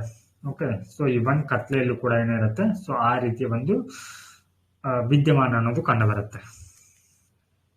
ಸೊ ಹೀಗೆ ಹೈ ಸ್ಪೀಡ್ ಸೋಲಾರ್ ವಿಂಡ್ ಅಂತಂದ್ರೆ, ಓಕೆ, ಸೊ ಇದು ನಮ್ಗೆ ಪ್ರಿಲಿಮ್ಸ್ ನಲ್ಲಿ ಇಂಪಾರ್ಟೆಂಟ್ ಆಗುತ್ತೆ. Solar wind is a continuous stream of particles, mainly protons and electrons in a state known as a plasma ಅಂದ್ರೆ ಏನಿಲ್ಲಿ ಸೊ ಕಂಟಿನ್ಯೂಸ್ ಸ್ಟ್ರೀಮ್ ಯಾವುದು particles ಮೇಲೆ protons ಮತ್ತು electrons ಇನ್ನ ಪ್ಲಾಸ್ಮಾ ಸ್ಟೇಟ್ ಅಲ್ಲಿ ಏನಾಗುತ್ತೆ ಇಲ್ಲಿ ಸೊ ಹೊರಹೊಮ್ಮತ್ತೆ. ಯಾವ್ದ್ರಿಂದ ಹೊರಹೊಮ್ಮತ್ತೆ? ಸೂರ್ಯನಿಂದ ಹೊರಹೊಮ್ಮತ್ತೆ. ಸೊ ಈ ರೀತಿ ಸೂರ್ಯನಿಂದ ಏನಾಗುತ್ತೆ ಸೊ ಇವು ಹೊರಹೊಮ್ಮತ್ತೆ. ಓಕೆ, ಅತಿ ವೇಗದಲ್ಲಿ ಹೊರಹೊಮ್ಮತ್ತೆ. ಇದಕ್ಕೆ ನಾವೇಂತ ಕರಿತೀವಿ? ಹೈ ಸ್ಪೀಡ್ ಸೋಲಾರ್ ವಿಂಡ್ ಅಂತ ಕರಿತೀವಿ. ಎಸ್, ಹಾಗಿದ್ರೆ ಇಲ್ಲಿ ಸೋಲಾರ್ ಸ್ಟಾರ್ಮ್ಸ್ ಅಂತಂದ್ರೆ ಏನು? Solar storms are like massive burst of energy from the sun. ಅಂದ್ರೆ ಸೂರ್ಯನಿಂದ ಏನಾಗತ್ತೆ ಅಂತಂದ್ರೆ ಈ ಪ್ರೋಟಾನ್ ಮತ್ತು ಎಲೆಕ್ಟ್ರಾನ್ಗಳು ಸೊ ಹೊರಹೊಮ್ಮತ್ತೆ. ಇದಕ್ಕೆ ನಾವೆಂತ ಈ ಸೂರ್ಯನ ಶಕ್ತಿ ಹೊರಹೊಮ್ಮೋದು. ಓಕೆ, ಸೊ ಅಗಾಧ ಪ್ರಮಾಣದಲ್ಲಿ ಹೊರಹೊಮ್ಮತ್ತೆ. ನೆಕ್ಸ್ಟ್ ಇಲ್ಲಿ by solar flares and coronal mass. So ಇಲ್ಲಿ ಸೌರ ಜ್ವಾಲೆ ಮತ್ತು ಈ ಕೊರೋನಲ್ ಮಾಸ್ ಮೂಲಕ ಏನಾಗುತ್ತೆ ಸೊ ಆ ಒಂದು ಶಕ್ತಿ ಹೊರಹೊಮ್ಮತ್ತೆ. ನೆಕ್ಸ್ಟ್ ಇಲ್ಲಿ ಸೋಲಾರ್ ಫ್ಲೇರ್ ಅಂತ ಒಂದು ಪದವನ್ನ ಯೂಸ್ ಮಾಡಿದೀವಲ್ಲ. ಸೊ ಹಾಗಿದ್ರೆ ಈ ಸೌರ ಜ್ವಾಲೆ ಅಂತಂದ್ರೆ ಏನು ಅಂತಂದ್ರೆ ಇಂಟೆನ್ಸ್ ಬರ್ಸ್ಟ್ ಆಫ್ ರೇಡಿಯೇಷನ್. ಅಂದ್ರೆ ಸೊ ಈ ಅತಿ ತೀವ್ರತೆಯ ಒಂದು ಏನಾಗುತ್ತೆ ವಿಕಿರಣಗಳು ಸೂರ್ಯನಿಂದ ಹೊರಹೊಮ್ಮತ್ತೆ. ಓಕೆ, ಸೊ ಅದಕ್ಕೆ ಏನಂತ ಕರಿತೀವಿ ನಾವು? ಸೋಲಾರ್ ಪ್ಲೇಟ್ಸ್ ಅಥವಾ ಸೌರ ಜ್ವಾಲೆ ಅಂತ ಕರಿತೀವಿ. ಎಸ್, ನಾವು ದ ಸನ್ ಆಕ್ಟಿವಿಟಿ ಸೈಕಲ್ ಅಂತ ಕೊಟ್ಟಿದ್ದಾರೆ. ಸನ್ ಆಕ್ಟಿವಿಟಿ ಸೈಕಲ್ ಅಂತಂದ್ರೆ ಸೊ ಇಲ್ಲಿ period of high and low activity. ಸೂರ್ಯ ಏನಾಗುತ್ತೆ ಕೆಲವೊಂದು ಬಾರಿ ಅತಿ ಒಂದು ವೇಗದಲ್ಲಿ ಎನರ್ಜಿಯನ್ನು ಏನು ಮಾಡುತ್ತೆ ಇಲ್ಲಿ ಅತಿ ಸ್ಪೀಡ್ ನಲ್ಲಿ ಶಕ್ತಿಯನ್ನು ಹೊರಹೊಮ್ಮಿಸುತ್ತೆ. ಓಕೆ, ಸೊ ಒಂದ್ ಬಾರಿ ಅದೇನಾಗುತ್ತೆ ಏಕದಮ್ ಕಡಿಮೆ ಆಗುತ್ತೆ. ಸೊ ಈ ರೀತಿ ಒಂದು ಸೈಕಲ್ ಯಾವ ರೀತಿ ಆಗುತ್ತೆ, ಯಾವ ಒಂದು ಇಯರ್ ನಲ್ಲಿ ಕಂಡು ಬರುತ್ತೆ? ಸುಮಾರು ಲಾಸ್ಟ್ ಅಬೌಟ್ 11 ಇಯರ್ಸ್ ಇರುತ್ತೆ. ಓಕೆ, ಒಂದ್ ಬಾರಿ ಸ್ಟಾರ್ಮ್ ಅನ್ನ ಜಾಸ್ತಿ ಮಾಡೋದು, ಒಂದ್ ಬಾರಿ ಕಡಿಮೆ ಮಾಡುವಂತದ್ದು. Okay, and during the peak of the cycle. So peak of the cycle ಅಂತಂದ್ರೆ ಸೊ ಇಲ್ಲಿ ಉನ್ನತ ಮಾಡೋದಲ್ಲ, ಅಂದ್ರೆ ಯಾವಾಗ ಸೂರ್ಯ ಅತಿ ಹೆಚ್ಚು ತನ್ನ ಒಂದು ಸೋಲಾರ್ ಪ್ಲೇಟ್ಸ್ ನ ಹೊರಹೊಮ್ಮಿಸ್ತಾನಲ್ವಾ, ಸೊ ಆ ಒಂದು ಪೀರಿಯಡ್ ನಲ್ಲಿ ಅದಕ್ಕೆ ಏನಂತ ಕರಿತೀವಿ? ಸೋಲಾರ್ ಮ್ಯಾಕ್ಸಿಮಮ್ ಅಂತ ಕರಿತೀವಿ. There are frequent solar storms and increase incidence of sun spot. So ಅಂದ್ರೆ ಇಲ್ಲಿ ಸನ್ ಸ್ಪಾಟ್ಸ್ ಅಂತಂದ್ರೆ ಏನಂತ ಕರಿತೀವಿ ನಾವು? ಸೊ ಇಲ್ಲಿ ಸೋಲಾರ್ ಮ್ಯಾಕ್ಸಿಮಮ್ ಅಂತಂದ್ರೆ ಜಾಸ್ತಿ ಒಂದು ಏನಾಗುತ್ತೆ ಇಲ್ಲಿ ಸೋಲಾರ್ ಪ್ಲೇಸ್ಗಳು ಕಂಡು ಬರುತ್ತೆ. ಸೊ ಹಿಯರ್ ಸನ್ ಸ್ಪಾಟ್ಸ್ ಅಂತ ಅಂದ್ರೆ ಇದು ಏನಂತಂದ್ರೆ ಇದು ಲೋ ಆಕ್ಟಿವಿಟಿ ಇದ್ದಾಗ ಬರುತ್ತೆ. ಇದು ಲೋ ಆಕ್ಟಿವಿಟಿ ಅಂತಂದ್ರೆ ಏನಾಗುತ್ತೆ ಕೂಲರ್ ರೀಜನ್ ಇರುತ್ತೆ. ಅದು ಅಂದ್ರೆ ಸಣ್ಣ ಅಂದ್ರೆ ಈ ಸೂರ್ಯನ ಸರ್ಫೇಸ್ ಏನಿರುತ್ತೆ ಇಲ್ಲಿ ಸೊ ಇದು ಕೂಲರ್ ಇರುತ್ತೆ ಲೋವರ್ ಆಕ್ಟಿವಿಟಿ ಇದ್ದಾಗ. ಹೈಯರ್ ಆಕ್ಟಿವಿಟಿ ಇದ್ದಾಗ ಏನಾಗುತ್ತೆ ಇಲ್ಲಿ ಜಾಸ್ತಿ ಒಂದು ಸೋಲಾರ್ ಪ್ಲೇಟ್ಸ್ ಅನ್ನ ಬಿಡುಗಡೆ ಮಾಡುತ್ತೆ ಅಥವಾ ಎನರ್ಜಿಯನ್ನು ಬಿಡುಗಡೆ ಮಾಡುತ್ತೆ. ಹಾಗಿದ್ರೆ ಈ ರೀತಿ ಒಂದು ಸೋಲಾರ್ ಸ್ಟಾರ್ಮ್ ಇಂದ ಯಾವೆಲ್ಲ ಒಂದು ಪರಿಣಾಮಗಳಾಗತ್ತೆ ಅಂತಂದ್ರೆ so first point damage to space infrastructure. Okay, ಬಾಹ್ಯಾಕಾಶಗಳ ಅಂತಸ್ತುಗಳಿಗೆ ಏನಾಗುತ್ತೆ ಹಾನಿಯನ್ನು ಉಂಟು ಮಾಡುತ್ತೆ. ಹಾಗೆ ಗ್ರೌಂಡ್ ಅಸೆಟ್ಸ್ ಗಳು ಕೂಡ ಹಾನಿಯನ್ನು ಉಂಟು ಮಾಡುತ್ತೆ. ಹಾಗಿದ್ರೆ ಈ ಗ್ರೌಂಡ್ ಅಸೆಟ್ಸ್ ಯಾವ ಬರುತ್ತೆ? Power grid. ಓಕೆ, ಹಾಗೆ ರೇಡಿಯೋ ಕಮ್ಯುನಿಕೇಶನ್ಗೆ ಹಾನಿಯನ್ನು ಉಂಟು ಮಾಡುತ್ತೆ. ಹಾಗೆ ಇನ್ನು ಸ್ಯಾಟಲೈಟ್ಗಳು ಕೂಡ, ಈವನ್ ಸ್ಯಾಟಲೈಟ್ಸ್ ಕೂಡ ಏನಾಗುತ್ತೆ ಇದರಿಂದ ಹಾನಿಗೆ ಒಳಪಡುತ್ತೆ. ಯಾಕಂದ್ರೆ ಅತಿ ಹೆಚ್ಚಿನ ಒಂದು ತಾಪಮಾನ ಇರುತ್ತೆ ಆ ಒಂದು ಆಕ್ಟಿವಿಟಿಯಲ್ಲಿ. ಓಕೆ, ಹಾಗೆ negative impact on astronauts. Okay, so ಈ ಸಂದರ್ಭದಲ್ಲಿ ಏನಾಗುತ್ತೆ ಸೊ ಅವರಿಗೆ ಸಿಗ್ನಲ್ ಕೂಡ ತಪ್ಪುವಂತ ಸಾಧ್ಯತೆ ಇರುತ್ತೆ. ಓಕೆ, ಅವರ ಆರೋಗ್ಯದ ಮೇಲೆ ಕೂಡ ಪರಿಣಾಮವನ್ನು ಬೀರುತ್ತೆ. ಎಸ್, ಸೊ ಹಿಯರ್ ಅರೋರಾ ಅನ್ನುವಂತ ಪದ ಇದೆ ನೋಡಿ, ಇದು ಇಂಪಾರ್ಟೆಂಟ್ ಆಗುತ್ತೆ. ಅಂಡ್ ಅರೋರಾ ಸೊ ಇದೆಲ್ಲಿ ಕಂಡು ಬರುತ್ತೆ? ನಾರ್ತ್ ಅಂಡ್ ಸೌದರ್ನ್ ಲೈಟ್ ಅಂತ ಕರೀತಾರೆ ಅದಕ್ಕೆ. ದಕ್ಷಿಣ ಅಥವಾ ಉತ್ತರ ಪ್ರಭೆ ಅಂತ. Okay, so it is called when. So ಇದು ಯಾವಾಗ ಆಗತ್ತೆ ಅಂತಂದ್ರೆ ವೆನ್ ಚಾರ್ಜ್ ಪಾರ್ಟಿಕಲ್. ಸೊ ಯಾವಾಗ ಚಾರ್ಜ್ ಪಾರ್ಟಿಕಲ್ಗಳು ಸೊ ಎಲ್ಲಿಂದ ಬರುವಂತ ಚಾರ್ಜ್ ಪಾರ್ಟಿಕಲ್? ಇವು ಸೂರ್ಯನಿಂದ ಬರುವಂತ ಚಾರ್ಜ್ ಪಾರ್ಟಿಕಲ್. ಇವು ಸೊ ಏನಾಗಿರುತ್ತೆ ಇಲ್ಲಿ ಎಲೆಕ್ಟ್ರಾನಿಕ್ಸ್ ಅಂಡ್ ಪ್ರೋಟಾನ್ಸ್ ಆಗಿರುತ್ತೆ. ಓಕೆ, ಅಂದ್ರೆ ಸೂರ್ಯನಿಂದ ಬರುವಂತ ಎಲೆಕ್ಟ್ರಾನ್ಸ್ ಅಂಡ್ ಪ್ರೋಟಾನ್ಗಳು ಸೊ ಇದು ಅಪ್ಪರ್ ಅಟ್ಮಾಸ್ಫಿಯರ್ ಜೊತೆಗೆ ಇಂಟ್ರಾಕ್ಟ್ ಆದಾಗ ಅಥವಾ ಸಂಯೋಗ ಹೊಂದಿದಾಗ ಏನಾಗುತ್ತೆ ಸೊ ಈ ರೀತಿಯ ವಿದ್ಯಮಾನ ಉಂಟಾಗತ್ತೆ. ಓಕೆ, ಸೊ ಇದನ್ನ ನೀವು ಗೂಗಲ್ ನಲ್ಲಿ ಸರ್ಚ್ ಮಾಡಿ ಅರೋರಾ ಅಂತ ಹೇಳಿ. ಸೊ ಇಮೇಜಸ್ ನಲ್ಲಿ ಚೆಕ್ ಮಾಡಿದ್ರೆ ಸೊ ನಿಮ್ಗೆ ಸೊ ಆ ಒಂದು ಇಮೇಜ್ ಕಂಡು ಬರುತ್ತೆ. ಓಕೆ, ಅರೋರಾ ಅಂತಂದ್ರೆ ಯಾವ ರೀತಿ ಇರುತ್ತೆ ಅಂತ. ಸೊ ಒಂಥರ ನಿಮ್ಗೆ ಅದು ಇವಾಗ ಏನಂತಂದ್ರೆ ಕಾಮನ್ ಬ್ಲೂ ಮೂಡಿದಾಗ ಯಾವ ರೀತಿ ಬೆಳಕಿರತ್ತಲ್ವಾ, ಸೊ ಬೆಳಕಿರತ್ತಲ್ವಾ ಸೊ ಫುಲ್ ಆ ರೀತಿ ನಮ್ಗೆ ಕಂಡು ಬರುತ್ತೆ. ನೆಕ್ಸ್ಟ್ ಇಲ್ಲಿ ಈ ಸೋಲಾರ್ ಆಕ್ಟಿವಿಟಿಯನ್ನ ಸ್ಟಡಿ ಮಾಡ್ಲಿಕ್ಕೆ ಸೊ ಇಲ್ಲಿಯವರೆಗೆ ಯಾವೆಲ್ಲ ಮಿಷನ್ ಗಳನ್ನ ಲಾಂಚ್ ಮಾಡಿದಾರೆ ನಮ್ಗೆ ಇಂಪಾರ್ಟೆಂಟ್ ಆಗುತ್ತೆ. ಸೊ ನಾನು ಇದನ್ನ ರೆಡ್ ಪೆನ್ ಅಲ್ಲಿ ಮಾರ್ಕ್ ಮಾಡಿದ್ದೀನಿ. ಸೊ ಹೀಗಾಗಿ ನಮ್ಗೆ ಪ್ರಿಲಿಮ್ಸ್ ನಲ್ಲಿ ಇಂಪಾರ್ಟೆಂಟ್ ಆಗುತ್ತೆ. ಓಕೆ, ಸೊ ಯಾವ ಕಂಟ್ರಿಗಳು ಸೋಲಾರ್ ಅಂದ್ರೆ ಸೂರ್ಯನ ಅಧ್ಯಯನ ಮಾಡ್ಲಿಕ್ಕೆ ಯಾವೆಲ್ಲ ಸ್ಯಾಟಲೈಟ್ ಗಳನ್ನ ಲಾಂಚ್ ಮಾಡಿದೆ. Okay, so here Aditya L1 ಅಂತ. ಓಕೆ, ಸೊ ಇದು ಭಾರತ ಲಾಂಚ್ ಮಾಡಿರುವಂತಹ ಒಂದು ಸೋಲಾರ್ ಮಿಷನ್ ಆಗಿದೆ. ಸೊ ಇದನ್ನ ಅಬ್ಸರ್ವ್ ಇನ್ ದ ಸನ್, ಸೌರ ಅಧ್ಯಯನಕ್ಕಾಗಿ ಇದನ್ನ. ಸೊ ಇದು ಭಾರತದ ಮೊದಲ, so it is also important, this is India first space mission dedicated to this observing the sun, ಅಂದ್ರೆ ಸೂರ್ಯವನ್ನ ಅಧ್ಯಯನ ಮಾಡಲಿಕ್ಕೆ ಲಾಂಚ್ ಮಾಡಿದಂತಹ ಮೊದಲ ಬಾಹ್ಯಾಕಾಶ ಯೋಜನೆ ಆಗಿದೆ ಇದು Aditya L1. This is important. ಹಾಗೆ ಪಾರ್ಕರ್ ಸೋಲಾರ್ ಪ್ರೋಬ್ ಅಂತ ಬರುತ್ತೆ. ಇದನ್ನ ಯಾರು ಮಾಡ್ತಾರೆ? ನಾಸಾದವರು, ಅಂದ್ರೆ USA ದವರು. ಸೊ ನಮ್ಮಲ್ಲಿ ಹೇಗೆ ಇಸ್ರೋ ಇದೆ ಅಲ್ವಾ, ಸೊ US ನಲ್ಲಿ ಕೂಡ ಏನಿದೆ ಅಂತಂದ್ರೆ ಸೊ ನಾಸಾ ಅನ್ನೋದು ಏನ್ ಮಾಡುತ್ತೆ, ಇಲ್ಲಿ ಈ ಸ್ಯಾಟಲೈಟ್ ಅನ್ನು ಲಾಂಚ್ ಮಾಡುತ್ತೆ. ಸೊ ಇದರ ಒಂದು ಉದ್ದೇಶ ಅಂದ್ರೆ ಇದು ಸನ್ಸ್ ಔಟರ್ ಅಟ್ಮಾಸ್ಫಿಯರ್, ಅಂದ್ರೆ ಸಣ್ಣ ಒಂದು ಕೊರೋನಾ ಔಟರ್ ಅಟ್ಮಾಸ್ಫಿಯರ್ ಅಂತ ಕರೀತೀವಿ, ಕೊರೋನಾ. ಓಕೆ, ಸೊ ಇದನ್ನ ಅಧ್ಯಯನ ಮಾಡ್ಲಿಕ್ಕೆ ಇದನ್ನ ಲಾಂಚ್ ಮಾಡಿದ್ದಾರೆ. ಹಾಗೆ ಸೋಲಾರ್ ಆರ್ಬಿಟರ್, ಸೊ ಇದನ್ನ ನಾಸಾ ಮತ್ತು USA ದವರು ಏನ್ ಮಾಡಿದ್ರೆ ಜಂಟಿಯಾಗಿ ಲಾಂಚ್ ಮಾಡಿದ್ದಾರೆ. ಇದರ ಉದ್ದೇಶ ಏನಂದ್ರೆ ಇದು ಸೂರ್ಯನ ಒಂದು ಸಮೀಪಕ್ಕೆ ಹೋಗಿ ಅದರ ಒಂದು ಇಮೇಜ್ ಗಳನ್ನ ಸೆರೆ ಹಿಡಿಯುವಂತ ಕೆಲಸವನ್ನು ಇದು ಮಾಡುತ್ತೆ. ಹಾಗೆ inter base region imaging spectrograph ಅಂತ ಬರುತ್ತೆ. ಸೊ ಇದನ್ನು ಕೂಡ ಸೊ ಈ ಒಂದು ಮಿಷನ್ ನಾಸಾದವ್ರು ಲಾಂಚ್ ಮಾಡಿದ್ದಾರೆ. ಸೊ ಇದು ಕೂಡ ಸಣ್ಣ ಅಟ್ಮಾಸ್ಫಿಯರ್ ಅನ್ನ ಸ್ಟಡಿ ಮಾಡ್ಲಿಕ್ಕೆ. ಹಾಗೆ solar and helicopter observatory, so ಇದನ್ನು ನಾಸಾ USA ಅಂಡ್ ಜಾಕ್ಸಾದವ್ರು ಏನ್ ಮಾಡಿದಾರೆ ಅಂತಂದ್ರೆ, ಸೊ ಇದು ಜಾಕ್ಸಾ ಅಂತಂದ್ರೆ ಇಲ್ಲಿ ಜಪಾನ್ ಅಂತ ಬರುತ್ತೆ, ಜಪಾನ್ದದು. ಓಕೆ, ಸೊ ಇವರೆಲ್ಲ ಸೇರಿ ಏನ್ ಮಾಡಿದಾರೆ, ಸೊ ಇದನ್ನ ಲಾಂಚ್ ಮಾಡಿದ್ದಾರೆ. Yes, now let us see next topic, 3D printing. Okay, so ಈ ಒಂದು ಟಾಪಿಕ್ ಯಾಕೆ ಸುದ್ದಿಯಲ್ಲಿದೆ ಅಂತಂದ್ರೆ ಇತ್ತೀಚೆಗೆ ಸೊ ನಮ್ಮ ಭಾರತದ ಒಂದು ಸ್ಟಾರ್ಟ್ಅಪ್, ಓಕೆ, ಯಾವ್ದಂತಂದ್ರೆ IIT Madras incubated space startup. So ಇಲ್ಲಿ ಅಗ್ನಿಕುಲ, ಸೊ ಇದು ಒಂದು ನವೋದ್ಯಮ. ಕನ್ನಡದಲ್ಲಿ ಸ್ಟಾರ್ಟ್ಅಪ್ ಅಂದ್ರೆ ಏನಂತ ಕರಿತೀವಿ ನಾವು, ನವೋದ್ಯಮ ಅಂತ ಕರಿತೀವಿ. ಓಕೆ, ಸೊ ಇವ್ರು ಏನ್ ಮಾಡಿದ್ದಾರೆ, ಸೊ ಒಂದು ರಾಕೆಟ್ ಅನ್ನ ಲಾಂಚ್ ಮಾಡಿದ್ದಾರೆ. ಸೊ ಅದ್ರ ಹೆಸರು ಏನಂತಂದ್ರೆ ಸೊ ಅಗ್ನಿಬಾಣ್ ಅಂತ ರಾಕೆಟ್ ಅನ್ನ ಲಾಂಚ್ ಮಾಡಿದ್ದಾರೆ, ಅಗ್ನಿಬಾಣ್. ಓಕೆ, ಸೊ ಅಗ್ನಿಬಾಣ್ SORTED ಅಂತ ಅದ್ರ ಹೆಸರು. ಸೊ ಓಕೆ, ಸೊ ಇದು ಏನಂತಂದ್ರೆ ವಿಶ್ವದ ಮೊದಲ single piece 3D printed rocket ಆಗಿದೆ. ಎಸ್, ಸೊ ಇದು ನಿಮ್ಗೆ ರೆಡ್ ಒಂದು ಪೆನ್ ಅನ್ನ ಮಾರ್ಕ್ ಮಾಡಿದ್ದೀನಿ. ಎಸ್, ಸೊ ಇತ್ತೀಚೆಗೆ ಕೂಡ ಇಸ್ರೋದವರು ಏನ್ ಮಾಡಿದ್ದಾರೆ ಅಂತಂದ್ರೆ successfully conducted force testing of liquid rocket engine which is manufactured through additive manufacturing or additive manufacturing or 3D printing technology. ಇಸ್ರೋದವರು ಕೂಡ ಏನ್ ಮಾಡಿದ್ದಾರೆ, ಸೊ ಇದಾದ ನಂತರ ಸೊ 3D ಪ್ರಿಂಟಿಂಗ್ ಇರುವಂತ ಲಿಕ್ವಿಡ್ ರಾಕೆಟ್ ಎಂಜಿನ್ ನ ಏನ್ ಮಾಡಿದ್ದಾರೆ, ಟೆಸ್ಟ್ ಮಾಡಿದ್ದಾರೆ. ಎಸ್, ಸೊ ಈ ಒಂದು ಈ 3D ಪ್ರಿಂಟೆಡ್ ರಾಕೆಟ್ ನಲ್ಲಿ ಏನ್ ಬಳಸಲಾಗುತ್ತೆ, ಇದು ಒಂದು ಫೋರ್ ಸ್ಟೇಜ್ ಆಗಿದೆ. ಓಕೆ, ಹಾಗೆ ಸೊ ಇದು ಲೇಸರ್ ಪೌಡರ್ ಬೆಡ್ ಫ್ಯೂಷನ್ ಅನ್ನುವಂಥ ಟೆಕ್ನಾಲಜಿನ ಅಥವಾ ಟೆಕ್ನಿಕ್ ಅನ್ನ ಏನ್ ಮಾಡಿದ್ರೆ ಬಳಸ್ಕೊಳ್ಳುತ್ತೆ. ಎಸ್, ಸೊ ಇಲ್ಲಿ ಈ ಅಗ್ನಿಬಾಣ್ ರಾಕೆಟ್ ಎಂಜಿನ್ ಬಗ್ಗೆ ನೋಡೋದಾದ್ರೆ ಸೊ ಇದೇನಂತಂದ್ರೆ ಸೊ ಇದು India first semi cryogenic engine powered rocket launch flight ಆಗಿದೆ. ಓಕೆ, ಹಾಗೆ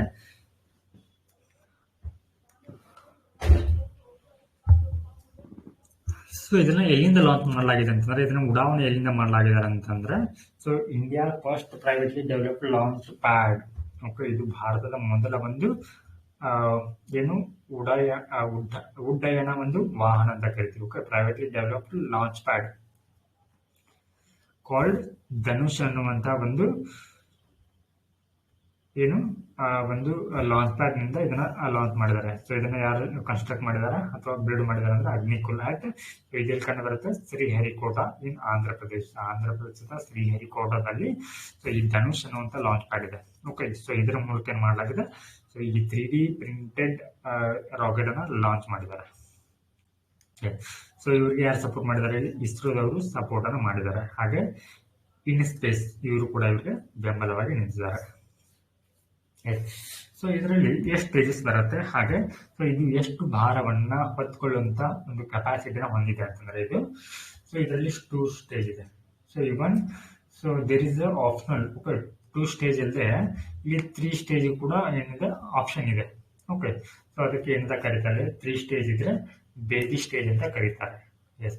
ಸೊ ಇದು ಎಷ್ಟು ಭಾರವನ್ನ ಹೊತ್ಕೊಳ್ಳುವಂತ ಸಾಮರ್ಥ್ಯವನ್ನು ಹೊಂದಿದೆ ಅಂತಂದ್ರೆ, ಸೊ ಇಲ್ಲಿ 100 kg ಭಾರವನ್ನು ಹೊರುವಂತ ಸಾಮರ್ಥ್ಯವನ್ನು ಈ ಒಂದು ರಾಕೆಟ್ ಎಂಜಿನ್ ಹೊಂದಿದೆ. ಹಾಗಾದ್ರೆ ಎಷ್ಟು ದೂರದವರೆಗೆ ಹೋಗ್ಬೋದು ಇದು ಈ ಒಂದು ರಾಕೆಟ್ ಅಂತಂದ್ರೆ, ಸುಮಾರು 700 ಕಿಲೋಮೀಟರ್ ವರೆಗೆ ಹೋಗ್ಬೋದು.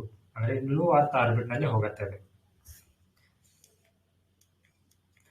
ಹಾಗಾದ್ರೆ ಈ ಸೆಮಿ ಕ್ರಯೋಜೆನಿಕ್ ಎಂಜಿನ್ ಅಂತಂದ್ರೆ ಏನಂತ ತಿಳ್ಕೊಳ್ಳೋಣ. ಸೊ ಇಲ್ಲಿ ಇದೇನಾಗಿದೆ ಅಂತಂದ್ರೆ, ಇದರಲ್ಲಿ ಬಳಸುವಂತ ಎಂಜಿನ್ ಯಾವ್ದಾಗಿದೆ ಇಲ್ಲಿ ಅಂತ ಹೇಳಿದ್ರೆ ನಿಮ್ಗೆ ಸೆಮಿ ಕ್ರಯೋಜೆನಿಕ್ ಎಂಜಿನ್ ಅಂತ. ಹಾಗಿದ್ರೆ ಇಲ್ಲಿ ಸೆಮಿ ಕ್ರಯೋಜೆನಿಕ್ ಎಂಜಿನ್ ಅಂತಂದ್ರೆ ಅಗ್ನಿಲೆಟ್ ಎಂಜಿನ್ ಆಫ್ ಅಗ್ನಿಬಾರ್ನ್ ರಾಕೆಟ್. ಸೊ ಇದು ಈ ಒಂದು ರಾಕೆಟ್ ನ ಎಂಜಿನ್ ಆಗಿದೆ. ಸೊ ಇದೇನ್ ಮಾಡುತ್ತೆ ಅಂತಂದ್ರೆ, ಸೊ ಇಲ್ಲಿ utilises a propellant combination of liquid oxygen. So ಇಲ್ಲಿ ಪ್ರೊಪೆಲೆಂಟ್ ಆಗಿ ಏನ್ ಮಾಡುತ್ತೆ, ಇಲ್ಲಿ ಇದು ಲಿಕ್ವಿಡ್ ಆಕ್ಸಿಜನ್ ಮತ್ತೆ ಕೆರೋಸಿನ್ ಅನ್ನ ಬಳಸಿಕೊಳ್ಳುತ್ತೆ. ಅಂದ್ರೆ ತನ್ನ ಚಲನೆಗೆ ಇವುಗಳನ್ನ ಬಳಸಿಕೊಳ್ಳುತ್ತೆ ಇದು. ಓಕೆ. ಸೊ ನಾವು ಹಾಗೆ ಕ್ರಯೋಜೆನಿಕ್ ಎಂಜಿನ್ ಅಲ್ಲಿ ಏನ್ ಬಳಸಿಕೊಳ್ಳುತ್ತೆ, ಇಲ್ಲಿ liquid hydrogen fuel and liquid oxygen oxidiser ಆಗಿ ಬಳಸಿಕೊಳ್ಳುತ್ತೆ. ಸೊ ಇದು ಕ್ರಯೋಜೆನಿಕ್ ಎಂಜಿನ್ಗೆ ಹಾಗೆ ಈ ಸೆಮಿ ಕ್ರಯೋಜೆನಿಕ್ ಇರುವಂತ ಡಿಫ್ರೆನ್ಸ್ ಇದು. ಎಸ್. ಸೊ ಇಲ್ಲಿ 3D ಪ್ರಿಂಟಿಂಗ್ ಅಂತಂದ್ರೆ ಏನಂತ ತಿಳ್ಕೊಳ್ಳೋಣ. So it construct 3 dimensional object from 3D model adding material layer by layer. So ಇಲ್ಲಿ ಈ ಒಂದು 3D ಪ್ರಿಂಟಿಂಗ್ ಅಂತಂದ್ರೆ ಇದು 3 ಡೈಮೆನ್ಷನಲ್ ಆಗಿರುತ್ತೆ. ಓಕೆ. ಸೊ ಈ ಅಬ್ಜೆಕ್ಟ್ಸ್ ಗಳಲ್ಲಿ ಸೊ ಇಲ್ಲಿ ಮಟೀರಿಯಲ್ ಹೇಗೆ ಬಿಲ್ಡ್ ಮಾಡ್ತಾರೆ ಅಂತಂದ್ರೆ, ಲೇಯರ್ ಬೈ ಒಂದ್ರ ಮೇಲೆ ಒಂದೇ ಮಾಡ್ತಾರೆ. ಸೊ ಇಲ್ಲಿ ಆ ಮಟೀರಿಯಲ್ ಆಡ್ ಮಾಡ್ತಾರೆ. ಸೊ ಹಾಗಿದ್ರೆ ಈ ಮಟೀರಿಯಲ್ಗಳಲ್ಲಿ ಇವುಗಳನ್ನ ಯಾವ ಮಟೀರಿಯಲ್ಸ್ ಅನ್ನು ಬಳಸ್ತಾರೆ ಅಂತಂದ್ರೆ, ಇಲ್ಲಿ ಥರ್ಮೋಪ್ಲಾಸ್ಟಿಕ್ಸ್ ಗಳನ್ನ, ಮೆಟಲ್ ಗಳನ್ನ ಹಾಗೆ ಮೆಟಲ್ ಅಲಾಯ್ಗಳನ್ನ ಬಳಸ್ಕೊಳ್ತಾರೆ.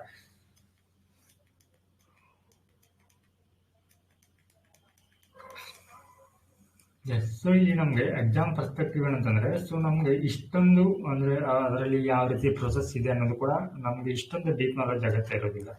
ಓಕೆ. ಹಾಗೆ ಈ ಇಮೇಜ್ ಕೂಡ ಸೊ ನಮ್ಗೆ ಏನಂತಂದ್ರೆ PhD ಲೆವೆಲ್ ನಾಲೆಜ್ ಇದಕ್ಕೆ ಬೇಕಾಗಿರೋದಿಲ್ಲ. ಜಸ್ಟ್ ಏನು ಬೇಸಿಕ್ ನಾಲೆಜ್ ಬಗ್ಗೆ ಸೊ ಇದ್ರ ಬಗ್ಗೆ ಗೊತ್ತಿದ್ರೆ ಸಾಕು. ಓಕೆ. ಸೊ ಇಲ್ಲಿ ನಮ್ಗೆ ಏನಂತಂದ್ರೆ ಇದರ ಅಪ್ಲಿಕೇಶನ್ ಇಂಪಾರ್ಟೆಂಟ್ ಆಗುತ್ತೆ. ಇದನ್ನ ಎಲ್ಲೆಲ್ಲಿ ಬಳಸ್ತಾರೆ, ಇದರ ಅನ್ವಯಗಳು ಏನಂತ ತಿಳ್ಕೊಳ್ಳೋಣ. ಇದನ್ನ ಎಲ್ಲಿ ಬಳಸ್ತಾರೆ ಅಂತಂದ್ರೆ, ಈ ರೀತಿ ಒಂದು 3D ಪ್ರಿಂಟಿಂಗ್ ಅನ್ನ ಸೊ ಏರೋಸ್ಪೇಸ್ ಅಂಡ್ ಡಿಫೆನ್ಸ್ ಗಳಲ್ಲಿ ಬಳಸ್ತಾರೆ. ಹಾಗೆ ಎಲೆಕ್ಟ್ರಾನಿಕ್ಸ್ ಗಳಲ್ಲಿ ಅಂದ್ರೆ ಇಲ್ಲಿ ಫಾರ್ ಎಕ್ಸಾಂಪಲ್ ಸಾಫ್ಟ್ ರೋಬೋಟ್ ಆಗಿರ್ಬೋದು, ಡೇಟಾ ಪ್ರೊಸೆಸಿಂಗ್ ಟೆಕ್ನಾಲಜಿ ಕೂಡ ಇದನ್ನ ಬಳಸ್ತಾರೆ. ಹಾಗೆ ಕನ್ಸ್ಯೂಮರ್ ಗೂಡ್ಸ್, ಜ್ಯುವೆಲರಿಗಳಲ್ಲಿ, ಹಾಗೆ ಕ್ಲಾತಿಂಗ್ ಆಗಿರ್ಬೋದು, ಕಾಸ್ಮೆಟಿಕ್ ಪ್ರಾಡಕ್ಟ್ಸ್ ಗಳಲ್ಲಿ ಬಳಸ್ತಾರೆ. ಹಾಗೆ ಆಟೋಮೇಟಿವ್ ಗಳಲ್ಲಿ ಅಂದ್ರೆ ಎಂಜಿನ್ ಕಂಪೌಂಡ್ಸ್ ಗಳನ್ನು ತಯಾರಿಸಲಿಕ್ಕೆ, ಗೇರ್ ಬಾಕ್ಸ್ ಗಳನ್ನು ತಯಾರಿಸಲಿಕ್ಕೆ, ಹಾಗೇನು ಹೆಲ್ತ್ ಕೇರ್. ಓಕೆ. ಸೊ ಇದರಲ್ಲಿ ಎಲ್ಲಿ ಬಳಸ್ತಾರೆ ಇದನ್ನ ಸರ್ಜಿಕಲ್ ಮಾಡೆಲ್ಸ್ ಗಳಲ್ಲಿ ಹಾಗೆ ಸರ್ಜಿಕಲ್ ಇನ್ಸ್ಟ್ರೂಮೆಂಟ್ಸ್ ಗಳಲ್ಲಿ ಇದನ್ನ ಬಳಸ್ತಾರೆ. ನಾವು ಇವಾಗ ಇದರ ಅಡ್ವಾಂಟೇಜಸ್ ಅನ್ನ ನೋಡೋಣ. ಸೊ ಜಸ್ಟ್ ನೀವು 4 to 5 ಅಡ್ವಾಂಟೇಜಸ್ ನ ನೆನಪಿಟ್ಕೊಂಡ್ರೆ ಸಾಕು. ರ್ಯಾಪಿಡ್ ಪ್ರೋಟೋಟೈಪಿಂಗ್ ಆಗಿರ್ಬೋದು, ಹಾಗೆ ಡಿಸೈನ್ ಫ್ಲೆಕ್ಸಿಬಿಲಿಟಿ. ಸೊ ಇಲ್ಲಿ ರ್ಯಾಪಿಡ್ ಪ್ರೋಟೋಟೈಪಿಂಗ್ ಅಂತಂದ್ರೆ ಇವುಗಳನ್ನ ಏನ್ ಮಾಡ್ಬೋದು ಅಂದ್ರೆ ಈಸಿಯಾಗಿ ಬಿಲ್ಡ್ ಮಾಡಬಹುದು. ಹಾಗೆ ಡಿಸೈನ್ ಫ್ಲೆಕ್ಸಿಬಿಲಿಟಿ, ನಿಮ್ಗೆ ಹೇಗ್ ಬೇಕಾ ಹಾಗೆ ಸೊ ಇವುಗಳನ್ನ ಡಿಸೈನ್ ಮಾಡಬಹುದು. ಡಿಸೈನ್ ವೇರಿಯೇಷನ್ ಕೂಡ ಇದೇನಾಗತ್ತೆ ಸುಲಭವಾಗಿ ಆಗತ್ತೆ. ಸಸ್ಟೈನಬಿಲಿಟಿ ಅಂದ್ರೆ ಇವು ಸುಸ್ಥಿರವಾಗಿರುತ್ತೆ. ದೀರ್ಘಕಾಲದ ಬಳಕೆ ಏನಾಗುತ್ತೆ, ಇದು ಬಾಳಿಕೆನ ಬರುತ್ತೆ.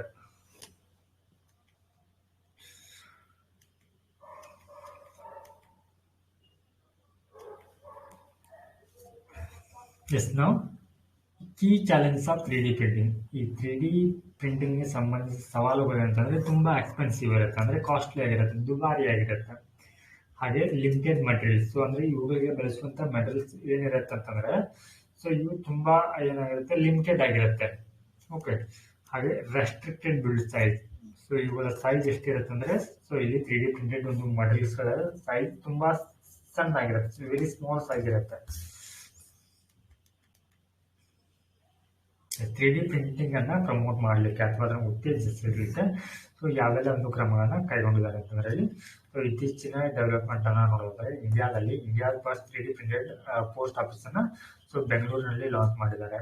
ಸೊ ಇದು ಇಂಪಾರ್ಟೆಂಟ್ ಆಗುತ್ತೆ ಪ್ರಿಂಟ್ ನಲ್ಲಿ.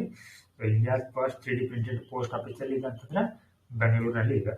ಹಾಗೆ ತೆಲಂಗಾಣ ಅನ್ವೀಲ್ಡ್ ಅನಾವರಣಗೊಳಿಸಿದೆ. ಏನಂತಂದ್ರೆ world first 3D printed temple ಕೂಡ ಬಿಲ್ಡ್ ಮಾಡಿದೆ ತಮಿಳುನಾಡಿನಲ್ಲಿ. 3D ಪ್ರಿಂಟೆಡ್ ಇರುವಂತ ಟೆಂಪಲ್ ಅನ್ನ ಇದು.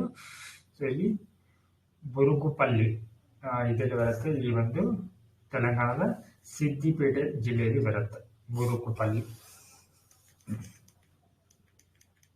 Now let us see next topic, agritech. Okay, ಈ ಒಂದು ಪದವನ್ನು ನೀವು ಸ್ಪ್ಲಿಟ್ ಆಗಿ ಬರೆದ್ರೆ ಸೊ ಹಿಯರ್ ಅಗ್ರಿ ಅಂತ ಆಗುತ್ತೆ ಇದು, ಹಾಗೆ ಟೆಕ್ ಅಂತ ಆಗುತ್ತೆ. ಓಕೆ, ಸೊ ಇದನ್ನೆರಡು ನೀವು ಕಂಬೈನ್ ಆಗಿ ಬರೆದ್ರೆ ಅದು ಅಗ್ರಿಟೆಕ್ ಅಂತ ಆಗುತ್ತೆ. ಓಕೆ, ಸೊ ಇಲ್ಲಿ ಅಗ್ರಿ ಅಂತಂದ್ರೆ ಅಗ್ರಿಕಲ್ಚರ್, ಟೆಕ್ ಅಂತಂದ್ರೆ ಟೆಕ್ನಾಲಜಿ. ಅಂದ್ರೆ ಸಿಂಪಲ್ ಆಗಿ ಹೇಳೋದಾದ್ರೆ ಸೊ ಕೃಷಿಯಲ್ಲಿ ತಂತ್ರಜ್ಞಾನ ಅಳವಡಿಸಿಕೊಳ್ಳೋದು. Okay, so agri technology agriculture. So ಇಲ್ಲಿ ವರ್ಲ್ಡ್ ಎಕನಾಮಿಕ್ ಫೋರಮ್ ಏನ್ ಮಾಡಿದೆ, ಸೊ ಇಲ್ಲಿ ಈ ಒಂದು ಇಂಡಿಯಾದ ಸಹಯೋಗದೊಂದಿಗೆ ಅಥವಾ ಪಾಲುದಾರಿಕೆಯೊಂದಿಗೆ ಸೊ ಒಂದು ರಿಪೋರ್ಟ್ ಅನ್ನು ರಿಲೀಸ್ ಮಾಡಿದೆ. ಆ ಒಂದು ರಿಪೋರ್ಟ್ ಹೆಸರು ಏನಂತಂದ್ರೆ agritech shaping agriculture in emerging economics. Okay, and today and tomorrow ಅಂತ. ಸೊ ಇಷ್ಟೆಲ್ಲ ಅಂದ್ಬಿಟ್ಟು ಹಾಗೆಲ್ಲ. ಸೊ ಜಸ್ಟ್ ಇದು ಗೊತ್ತಿರಲಿ ಅಷ್ಟೇ, ಏನು WFP ಜೊತೆ ಸರಿ ಸೊ ಇಂಡಿಯಾದವ್ರು ಏನ್ ಮಾಡಿದ್ದಾರೆ, ಸೊ ಈ ಒಂದು ರಿಪೋರ್ಟ್ ಅನ್ನು ಹೊರತಂದಿದ್ದಾರೆ ಅಂತ. ಓಕೆ, ಹಾಗೆ ಇಲ್ಲಿ ಅಗ್ರಿಟೆಕ್ ಅಂತಂದ್ರೆ ಏನಂತಾರೆ, ಅಗ್ರಿಕಲ್ಚರ್ ಟೆಕ್ನಾಲಜಿ ಇಂದ term referring to the use of technological innovation in agriculture to increase its yield, efficiency and profitability. ಅಂದ್ರೆ ಕೃಷಿಯಲ್ಲಿ ತಂತ್ರಜ್ಞಾನ ಬಳಸಿಕೊಳ್ಳುವ ಮೂಲಕ ಏನ್ ಮಾಡೋದಿಲ್ಲಿ ಸೊ ಅದರ ಒಂದು ಇಳುವರಿ ಏನಾಗಿರ್ಬೋದು, ಅದರ ಒಂದು ದಕ್ಷತೆಯನ್ನ ಅಥವಾ ಸೊ ಲಾಭವನ್ನು ಪಡೆಯುವಂತ ಉದ್ದೇಶ ಇದೆ ಏನ್ ಮಾಡುತ್ತೆ, ಸೊ ಡಿನೋಟ್ ಅನ್ನು ಮಾಡುತ್ತೆ. ಸೊ ಇಲ್ಲಿ ಯಾವೆಲ್ಲ ಬರುತ್ತೆ ಇಲ್ಲಿ ಯೂಸ್ ಆಫ್ ಟೆಕ್ನಾಲಜಿ ಅಂತಂದ್ರೆ ಯಾವ ಟೆಕ್ನಾಲಜಿನ ಯೂಸ್ ಮಾಡ್ಕೋದು ಅಂತಂದ್ರೆ ಇಲ್ಲಿ ಆರ್ಟಿಫಿಷಿಯಲ್ ಇಂಟೆಲಿಜೆನ್ಸ್, ಕೃತಕ ಬುದ್ಧಿಮತ್ತೆ, ಇಂಟರ್ನೆಟ್ ಆಫ್ ಥಿಂಗ್ಸ್, IoT, ಹಾಗೆ ಬಯೋಟೆಕ್ನಾಲಜಿಯನ್ನು ಯೂಸ್ ಮಾಡ್ಕೊಳ್ಳೋದು. ಸೊ ಇದಕ್ಕೆ ನಾವು ಏನಂತ ಕರಿತೀವಿ, ಅಗ್ರಿಟೆಕ್ ಅಥವಾ ಅಗ್ರಿಕಲ್ಚರ್ ಟೆಕ್ನಾಲಜಿ ಅಂತ ಕರಿತೀವಿ. ಹಾಗಿದ್ರೆ ಸೊ ಇದರ ರೋಲ್ ಏನಲ್ಲಿ, ಈ ಒಂದು ಕೃಷಿಯಲ್ಲಿ ತಂತ್ರಜ್ಞಾನದ ರೋಲ್ ಏನಾಗಿರುತ್ತೆ ಇಲ್ಲಿ. ಸೊ ಇದು ಕ್ರಾಪ್ ಪ್ಲಾನಿಂಗ್ ಅನ್ನ ಮಾಡುತ್ತೆ. ಯಾವ ಬೆಳೆಯನ್ನ ಬೆಳಿಬೇಕು ಅನ್ನೋದನ್ನ ಕೂಡ ಏನ್ ಮಾಡುತ್ತೆ, ಡಿಸೈಡ್ ಮಾಡುತ್ತೆ. So intelligent crop planning. And second one smart farming. Okay, so ಇದಕ್ಕೆ ಪ್ರಿಸೈಸ್ ಫಾರ್ಮಿಂಗ್ ಅಂತ ಕರೀತಾರೆ. ಪ್ರಿಸೈಸ್ ಫಾರ್ಮಿಂಗ್ ಅಂದ್ರೆ it is the use of technology to improve efficiency in farm operation. So ಈ ತಂತ್ರಜ್ಞಾನವನ್ನ ಬಳಸಿಕೊಳ್ಳುವ ಮೂಲಕ ಸೊ ಕೃಷಿ ಚಟುವಟಿಕೆಗಳನ್ನ ದಕ್ಷತೆಯಿಂದ ಸೊ ಆ ಒಂದು ಚಟುವಟಿಕೆ ಇಂಪ್ರೂವ್ ಅನ್ನ ಮಾಡ್ಲಿಕ್ಕೆ. ಫಾರ್ ಎಕ್ಸಾಂಪಲ್ ಇವಾಗ A and augmented reality for crop planning. So ಈ ಒಂದು ವ್ಯವಸ್ಥೆ ಬಳಸಿಕೊಳ್ಳಲಾಗುತ್ತೆ. ಯಾವ ಬೆಳೆಯನ್ನ ಬೆಳಿಬೇಕು ಅನ್ನೋದನ್ನ ಪ್ಲಾನ್ ಮಾಡುತ್ತೆ ಇದು. ಹಾಗೆ ಇದೇನ್ ಮಾಡುತ್ತೆ, ಹಾಗೆ ವೆದರ್ ಪ್ರೆಡಿಕ್ಷನ್ ಕೂಡ ಮಾಡುತ್ತೆ.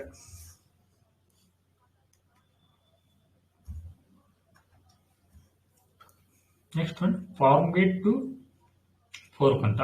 ಸೊ ಇದೇನ್ ಮಾಡುತ್ತೆ ಅಂತಂದ್ರೆ ಸೊ ಕ್ವಾಲಿಟಿ ಸ್ಟ್ಯಾಂಡರ್ಡ್ ಆಗಿರ್ಬೋದು, crop loss between the farm and the market ನಡುವೆ ಏನ್ ಮಾಡುತ್ತೆ ಇದು. ಸೊ ಈ ಒಂದು ಇಶ್ಯೂ ಅನ್ನ ಏನ್ ಮಾಡುತ್ತೆ ಇಲ್ಲಿ ಅಡ್ರೆಸ್ ಮಾಡುತ್ತೆ, ಅಂದ್ರೆ ಬಗೆಹರಿಸುತ್ತೆ. ಹಾಗೆ data governance. So use of access to high quality usable data can be generate social economic value for both farmers and industry alike. ಅಂದ್ರೆ ಸೊ ಈ ರೀತಿ ಒಂದು ಡೇಟಾವನ್ನ ಏನ್ ಮಾಡಬಹುದು ಅಂತಂದ್ರೆ ಇಲ್ಲಿ ಫಾರ್ಮರ್ಸ್ ಆಗಿರ್ಬೋದು ಅಥವಾ ಮಾರುಕಟ್ಟೆಗಳಾಗಿರ್ಬೋದು, ಇಂಡಸ್ಟ್ರಿಗಳಾಗಿರ್ಬೋದು, ಇವೇನ್ ಮಾಡುತ್ತೆ ಅದನ್ನ ಯೂಸ್ ಮಾಡ್ಕೊಳ್ಬಹುದು. ಸೊ ನೀವು ಇಲ್ಲಿ ನೋಡ್ಬೋದು ಮೇಲೆ. ಸೊ ಈ ಟೆಕ್ನಾಲಜಿ ಯೂಸ್ ಇಂದ ಸೊ ಸದ್ಯಕ್ಕೆ ಯಾವೆಲ್ಲ ಒಂದು ಟೆಕ್ನಾಲಜಿಯನ್ನ ಕೃಷಿಯಲ್ಲಿ ಬಳಸಿಕೊಳ್ಳಲಾಗಿದೆ ಅಂತ ಕೊಟ್ಟಿದ್ದಾರೆ. ಸೊ ಹಿಯರ್ ಹೈಡ್ರೋಪೋನಿಕ್ಸ್ ಅಂತ ಬರುತ್ತೆ. ಹೈಡ್ರೋಪೋನಿಕ್ಸ್ ಅಂತಂದ್ರೆ ಏನಿದೆ, ಸೊ ಇಲ್ಲಿ ನೀವು ಯಾವುದೇ ಒಂದು ಮಣ್ಣಿನ ಸಹಾಯ ಇಲ್ಲ ಏನ್ ಮಾಡೋದು ಇಲ್ಲಿ, ಕೇವಲ ಸೊ ನೀರಿನ ಮೂಲಕ. ಓಕೆ, ಸೊ ಇಲ್ಲಿ ಕೃಷಿ ಇದರಲ್ಲಿ ಎಲ್ಲಿ ಅಂತಂದ್ರೆ ಈ ನಗರಗಳಲ್ಲಿ ಎಲ್ಲ ಟೆರಸ್ ಮೇಲೆ ಮಾಡ್ತಾರೆ ನೋಡಿ ಇದನ್ನ. ಓಕೆ, ಸೊ ಈ ರೀತಿ ಪೈಪ್ ಇರುತ್ತೆ. ಓಕೆ, ಸೊ ಇಲ್ಲಿ ಏನ್ ಮಾಡಿರ್ತಾರೆ, ನೀರಿರುತ್ತೆ ಇದರಲ್ಲಿ ಪೈಪ್ ಅಲ್ಲಿ. ಸೊ ಇಲ್ಲಿ ಏನ್ ಮಾಡ್ತಾರೆ, ಸೊ ಒಂದು ಪ್ಲಾಂಟ್ ಅನ್ನ ನೆಡ್ತಾರೆ. ಓಕೆ, ಅದ್ರ ಮಣ್ಣಿನ ಅವಶ್ಯಕತೆ ಇರೋದಿಲ್ಲ, ಜಸ್ಟ್ ಅದಕ್ಕೆ ಮೈಕ್ರೋ ನ್ಯೂಟ್ರಿಯೆಂಟ್ಸ್ ಅನ್ನ ಆಡ್ ಮಾಡ್ತಾರೆ.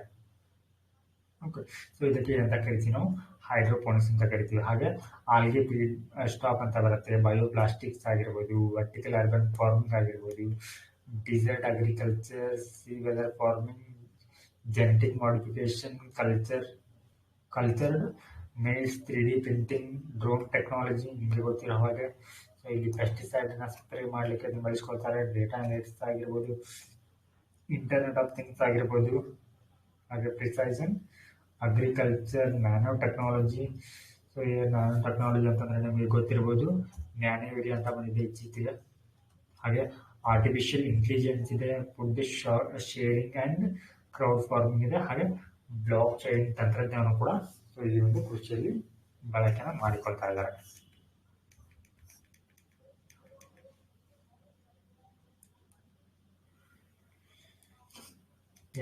ಸೊ ಈ ರೀತಿಯ ಒಂದು ಕೃಷಿಯಲ್ಲಿ ತಂತ್ರಜ್ಞಾನವನ್ನು ಬಳಸಿಕೊಳ್ಳೋದ್ರಿಂದ ಯಾವೆಲ್ಲ ರೀತಿಯ ಒಂದು ಪರಿಣಾಮಗಳು, ಇಂಪ್ಯಾಕ್ಟ್ಗಳಾಗ್ತಾ ಇದೆ ಅಂತಂದ್ರೆ, ಸೊ ಇಲ್ಲಿ ಎರಡು ಕೂಡ ಆಗತ್ತೆ. ನಮಗೆ ಒಂದು ಪಾಸಿಟಿವ್ ಇಂಪ್ಯಾಕ್ಟ್ ಕೂಡ ಆಗತ್ತೆ, ಹಾಗೆ ನೆಗೆಟಿವ್ ಇಂಪ್ಯಾಕ್ಟ್ ಕೂಡ ಆಗತ್ತೆ. ಧನಾತ್ಮಕ ಮತ್ತು ಋಣಾತ್ಮಕ ಎರಡೂ ಕೂಡ ಪರಿಣಾಮವನ್ನು ಬೀರುತ್ತೆ. ಇಲ್ಲಿ ಪ್ರಿಸೈಜನ್ ಫಾರ್ಮಿಂಗ್ ಅಂದ್ರೆ ಅಂತಂದ್ರೆ ಇಲ್ಲಿ ಸ್ಮಾರ್ಟ್ ಅಗ್ರಿಕಲ್ಚರ್ ನ ಬಳಸಿಕೊಳ್ಳುವಂಥದ್ದು. ಸೊ ಇಲ್ಲಿ ಏನ್ ಮಾಡಲಾಗತ್ತೆ, ಸೊ ಆಪ್ಟಿಮೈಸಸ್ ಕ್ರಾಪ್ ಪ್ರೊಡಕ್ಷನ್. ಸೊ ಅಂದ್ರೆ ಇಲ್ಲಿ ಕ್ರಾಪ್ ಪ್ರೊಡಕ್ಷನ್ ಏನಾಗತ್ತೆ, ಇಲ್ಲಿ ಹೆಚ್ಚಿಗೆ ಆಗತ್ತೆ, ಜಾಸ್ತಿ ಆಗತ್ತೆ, ಆಹಾರ ಉತ್ಪಾದನೆ ಜಾಸ್ತಿ ಆಗತ್ತೆ. ಸೊ ಆಹಾರ ಉತ್ಪಾದನೆ ಜಾಸ್ತಿ ಆದ್ರೆ ಏನಾಗತ್ತೆ, ಅವರ ಇಳುವರಿ ಜಾಸ್ತಿ ಆಗತ್ತೆ. ಆ ಮೂಲಕ ಏನ್ ಮಾಡಲಾಗತ್ತೆ, ಇಲ್ಲಿ ಕಡಿಮೆ ಒಂದು ವೇಸ್ಟ್ ಆಗತ್ತೆ. ಹಾಗೆ precision feeding, genetic selection and manure management, ಗೊಬ್ಬರ ನಿರ್ವಹಣೆಯನ್ನು ಕೂಡ ಇಲ್ಲಿ ಮಾಡಲಾಗತ್ತೆ. ಹಾಗೆ ಸೊ ಇದರ ಮೂಲಕ ಏನ್ ಮಾಡಬಹುದು, ಸೊ ಇಲ್ಲಿ ಎಮಿಷನ್ ಅಂದ್ರೆ ಇವಾಗ ಏನು ಕರಿತೀವಿ ಕಾರ್ಬನ್ ಡೈಆಕ್ಸೈಡ್ ಎಮಿಷನ್ ಅಥವಾ ಉತ್ಸರ್ಜನೆಯನ್ನ ಕೂಡ ಇಲ್ಲಿ ಕಡಿಮೆಯನ್ನ ಮಾಡಲಾಗತ್ತೆ. ಹಾಗೆ ಬಯೋಟೆಕ್ನಾಲಜಿ, ಸೊ ಇದೇನ್ ಮಾಡುತ್ತೆ, so use to develop crop variety. So ಬೇರೆ ಬೇರೆ ರೀತಿಯ ಒಂದು ಬೆಳೆ ತಳಿಗಳನ್ನ ಸೊ ಇಲ್ಲಿ ಸೊ ಡೆವಲಪ್ ಮಾಡ್ಲಿಕ್ಕೆ ಇದು ನಮಗೆ ಹೆಲ್ಪ್ ಆಗುತ್ತೆ. ಇನ್ನು ನೆಗೆಟಿವ್ ಇಂಪ್ಯಾಕ್ಟ್ ಅಂತಂದ್ರೆ ಇಲ್ಲಿ ಏನಾಗುತ್ತೆ, ಜೆನೆಟಿಕಲಿ ಮಾಡಿಫೈಡ್ ಕ್ರಾಪ್ಸ್ ಅಂತ ಬರುತ್ತೆ. ಸೊ ಇದರಿಂದ ಏನಾಗುತ್ತೆ ಅಂತಂದ್ರೆ ಇದು ಜೆನೆಟಿಕ್ ಡೈವರ್ಸಿಟಿನ ಏನ್ ಮಾಡುತ್ತೆ, ರಿಡ್ಯೂಸ್ ಮಾಡುತ್ತೆ. ಹಾಗೆ ಸೊ ಇದು ಮಾನವನ ಆರೋಗ್ಯ ಮತ್ತು ಪಾಲಿನೇಟರ್ಸ್ ಗಳ ಮೇಲೆ, ಪಾಲಿನೇಟರ್ಸ್ ಅಂತಂದ್ರೆ ಯಾವ್ದು ಕರಿತೀವಿ ನಾವು, ಜೇನು ಆಗಿರಬಹುದು, ಬೇರೆ ಬೇರೆ ರೀತಿಯ ಬಟರ್ಫ್ಲೈ ಆಗಿರ್ಬೋದು. ಸೊ ಇವುಗಳ ಹೆಲ್ತ್ ಮೇಲೆ ಏನಾಗುತ್ತೆ, ಪರಿಣಾಮವನ್ನು ಬೀರುತ್ತೆ. ಹಾಗೆ ಸೊ ಇದು ಈ ರೀತಿಯ ಒಂದು ಏನು ಅಗ್ರಿಕಲ್ಚರ್ ಟೆಕ್ನಾಲಜಿ, ಅಗ್ರಿಟೆಕ್ ಏನ ಮಾಡುತ್ತೆ ಅಂತಂದ್ರೆ, so and intensive monoculture practices. Monoculture practice ಅಂತಂದ್ರೆ ಒಂದೇ ಬೆಳೆಯನ್ನ ಬೆಳೆಯೋದು. ಸೊ ಅದರಿಂದ ಏನಾಗುತ್ತೆ, ಒಂದೇ ಬೆಳೆಯನ್ನ ಬೆಳೆಯೋದ್ರಿಂದ ಮಣ್ಣಿನ ಫಲವತ್ತತೆ ಕುಸಿಯುತ್ತೆ. ಹಾಗೆ ಇಲ್ಲಿ ಹೆಚ್ಚಾಗಿ ನಾವು ನೀರನ್ನ ಯೂಸ್ ಮಾಡ್ತೀವಿ. ಸೊ ಈ ಕೃಷಿಯಲ್ಲಿ ಅಗ್ರಿಕಲ್ಚರ್ ಅಂದ್ರೆ ಕೃಷಿಯಲ್ಲಿ ತಂತ್ರಜ್ಞಾನವನ್ನು ಅಡಾಪ್ಟ್ ಮಾಡ್ಕೊಳ್ಳಲಿಕ್ಕೆ ಸೊ ಯಾವೆಲ್ಲ ಒಂದು ಇನಿಷಿಯೇಟಿವ್ ನ ತೆಗೆದುಕೊಂಡಿದ್ದಾರೆ ಅಂತಂದ್ರೆ, so first point, promotion of agriculture startup. So ಯಾವ ಒಂದು ಕೃಷಿ ಸ್ಟಾರ್ಟ್ಅಪ್ ಗಳಿದೆಯಲ್ವಾ, ಸೊ ಅವುಗಳನ್ನ ಪ್ರಮೋಟ್ ಅನ್ನ ಮಾಡುವಂತದ್ದು. ಸೊ ಇಲ್ಲಿ ಭಾರತದಲ್ಲಿ ಅರೌಂಡ್ 2800 ಅಗ್ರಿ ಸ್ಟಾರ್ಟ್ಅಪ್ ಗಳಿವೆ. ಫಾರ್ ಎಕ್ಸಾಂಪಲ್ ಇವಾಗ ಬಿಗ್ ಹಾರ್ಟ್ ಅನ್ನುವಂಥದ್ದು, ಫಸಲ್ ಆಗಿರ್ಬೋದು, ಮೇರಾ ಕಿಸಾನ್ ಅನ್ನುವಂತ ಒಂದು ಅಗ್ರಿ ಸ್ಟಾರ್ಟ್ಅಪ್ ಗಳಿವೆ. So next point, agri stack ಅನ್ನುವಂತ ಇನಿಷಿಯೇಟಿವ್ ಇದೆ. ಸೊ ಇದೇನ್ ಮಾಡುತ್ತೆ, ಸೊ ಇಲ್ಲಿ ಡಿಜಿಟಲ್ ಸರ್ವಿಸ್ ಅನ್ನ ನೀಡುತ್ತೆ.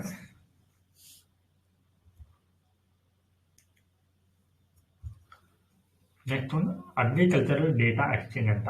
ಸೊ ಇದೇನ್ ಮಾಡುತ್ತೆ ಅಂತಂದ್ರೆ, that allow data sharing between data providers and data consumer. So data provider ಮತ್ತು ಡೇಟಾ ಪ್ರೊವೈಡರ್ ನಡುವೆ ಏನ್ ಮಾಡುತ್ತದೆ, ಮಾಹಿತಿಯನ್ನು ಹಂಚಿಕೊಳ್ಳಲಿಕ್ಕೆ ಸಹಾಯವನ್ನ ಮಾಡುತ್ತೆ. ಹಾಗೆ ಡಿಜಿಟಲ್ ಅಗ್ರಿಕಲ್ಚರ್ ಮಿಷನ್ ಅಂತ ಇದೆ. ಹಾಗೆ agriculture technology management agency scheme ಅನ್ನು ಕೂಡ ಲಾಂಚ್ ಮಾಡಿದೆ.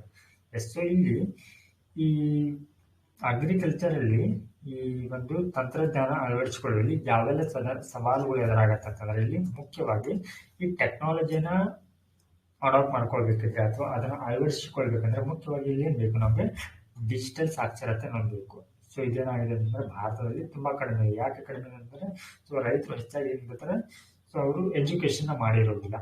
ಸೊ ಹೀಗಾಗಿ ಅವರಿಗೆ ಡಿಜಿಟಲ್ ಲಿಟ್ರಸಿ ಅನ್ನೋದು ತುಂಬಾ ಕಡಿಮೆ ಇರುತ್ತೆ. ಹಾಗೆ ಇನ್ಫ್ರಾಸ್ಟ್ರಕ್ಚರಲ್ ಬ್ಯಾರಿಯರ್. ಸೊ ನೀವು ಹಳ್ಳಿಗಳಲ್ಲಿ ನೋಡಿದ್ರೆ, ಸೊ ಇವ್ರಿಗೆ ಈ ಒಂದು ತಂತ್ರಜ್ಞಾನದ ಅಥವಾ ಆಧುನಿಕ ತಂತ್ರಜ್ಞಾನದ ಅರಿವು ಅಷ್ಟೊಂದಾಗಿ ಇರೋದಿಲ್ಲ.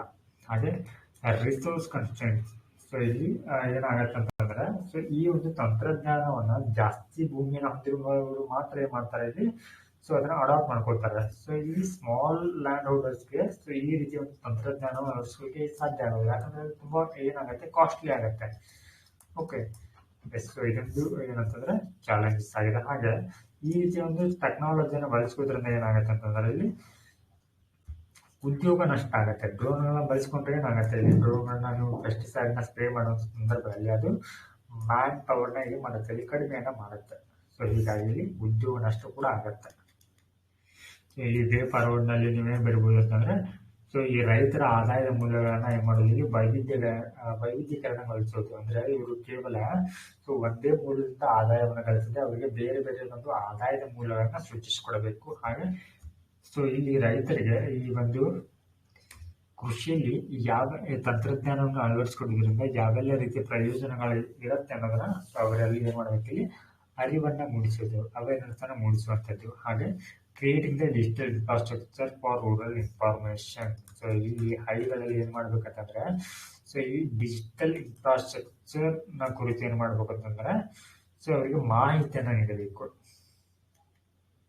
ಸೊ ಇಲ್ಲಿ harness the power of public private collaboration. So ಈ ಒಂದು ಅಗ್ರಿ ಕುರಿತಾದಂತ ಟೆಕ್ನಾಲಜಿಯಲ್ಲಿ ಏನ್ ಮಾಡೋದು, ಸೊ ಈ ಪಬ್ಲಿಕ್ ಆಗಿರ್ಬೋದು ಹಾಗೆ ಪ್ರೈವೇಟ್ ಸೆಕ್ಟರ್ ಕೂಡ ಏನ್ ಮಾಡ್ಬೇಕಂದ್ರೆ ಅಲ್ಲಿ ಇನ್ವಾಲ್ವ್ ಆಗಬೇಕು. ಅಂದ್ರೆ ಅವರು ಕೂಡ ಅದರಲ್ಲಿ ಏನ್ ಮಾಡಬೇಕು, ಸೊ ರಿಸರ್ಚ್ ಅಂಡ್ ಡೆವಲಪ್ಮೆಂಟ್ ಅನ್ನ ಮಾಡಬೇಕು. ಹಾಗೆ ಅದರಲ್ಲಿ ಹೆಚ್ಚಿನ ಒಂದು ಹೂಡಿಕೆಯನ್ನ ಮಾಡಬೇಕು. Yes, next topic nano technology in agriculture. ಹಾಗೆ ನಮಗೆ ಇದು ಇಂಪಾರ್ಟೆಂಟ್ ಆಗುತ್ತೆ. Okay, so in agriculture, so nano technology, nano ತಂತ್ರಜ್ಞಾನ. ಓಕೆ, ಸೊ ಯಾಕೆ ಈ ಒಂದು ಟಾಪಿಕ್ ಸುದ್ದಿಲಿದೆ ಅಂತಂದ್ರೆ, Indian farmers fertiliser cooperative limited IFFCO. Okay, so ನೀವು ಇದೇನಂತಂದ್ರೆ ಇದು ಒಂದು ಫರ್ಟಿಲೈಸರ್ ಮ್ಯಾನುಫ್ಯಾಕ್ಚರಿಂಗ್ ಒಂದು ಕಂಪನಿ ಇದು. ಓಕೆ, ಪ್ರೈವೇಟ್ ಲಿಮಿಟೆಡ್ ಕಂಪನಿ ಇದು ಇಫ್ಕೋ ಅನ್ನುವಂಥದ್ದು. ಸೊ ನೀವು ಈ ಒಂದು ಫರ್ಟಿಲೈಸರ್ ಭಾಗನ ನೋಡಿದ್ರೆ ಯೂರಿಯಾ ಮ್ಯಾನುಫ್ಯಾಕ್ಚರ್ ಮಾಡುತ್ತೆ ಈ ಒಂದು ಇಫ್ಕೋ ಅನ್ನುವಂಥ ಸಂಸ್ಥೆ. ಅದರಲ್ಲಿ ಇಫ್ಕೋ ಅಂತ ಬರೆದಿರ್ತಾರೆ ನೋಡಿ. ಓಕೆ, ಸೊ ಇದು ಏನಂತಂದ್ರೆ ಇಫ್ಕೋ ಅನ್ನುವಂಥದ್ದು ಸೊ ಫರ್ಟಿಲೈಸರ್ ಮ್ಯಾನುಫ್ಯಾಕ್ಚರಿಂಗ್ ಒಂದು ಕಂಪನಿ. ಓಕೆ, ಹಾಗೆ got the fertiliser control order 1985. ಹಾಗೆ FCO approval for nano zinc and nano copper liquid. ಅಂದ್ರೆ ಇದೇನ್ ಮಾಡಿದೆ, ಇವಾಗ ಒಪ್ಕೊಂಡಿದೆ ಅದಕ್ಕೆ ನ್ಯಾನೋ ಜಿಂಕ್ ಹಾಗೆ ನ್ಯಾನೋ ಕಾಪರ್ ಲಿಕ್ವಿಡ್ ಅನ್ನೋಂಥ ಫರ್ಟಿಲೈಸರ್ನ ಉತ್ಪಾದನೆ ಮಾಡ್ಲಿಕ್ಕೆ ಒಪ್ಕೊಂಡಿದೆ.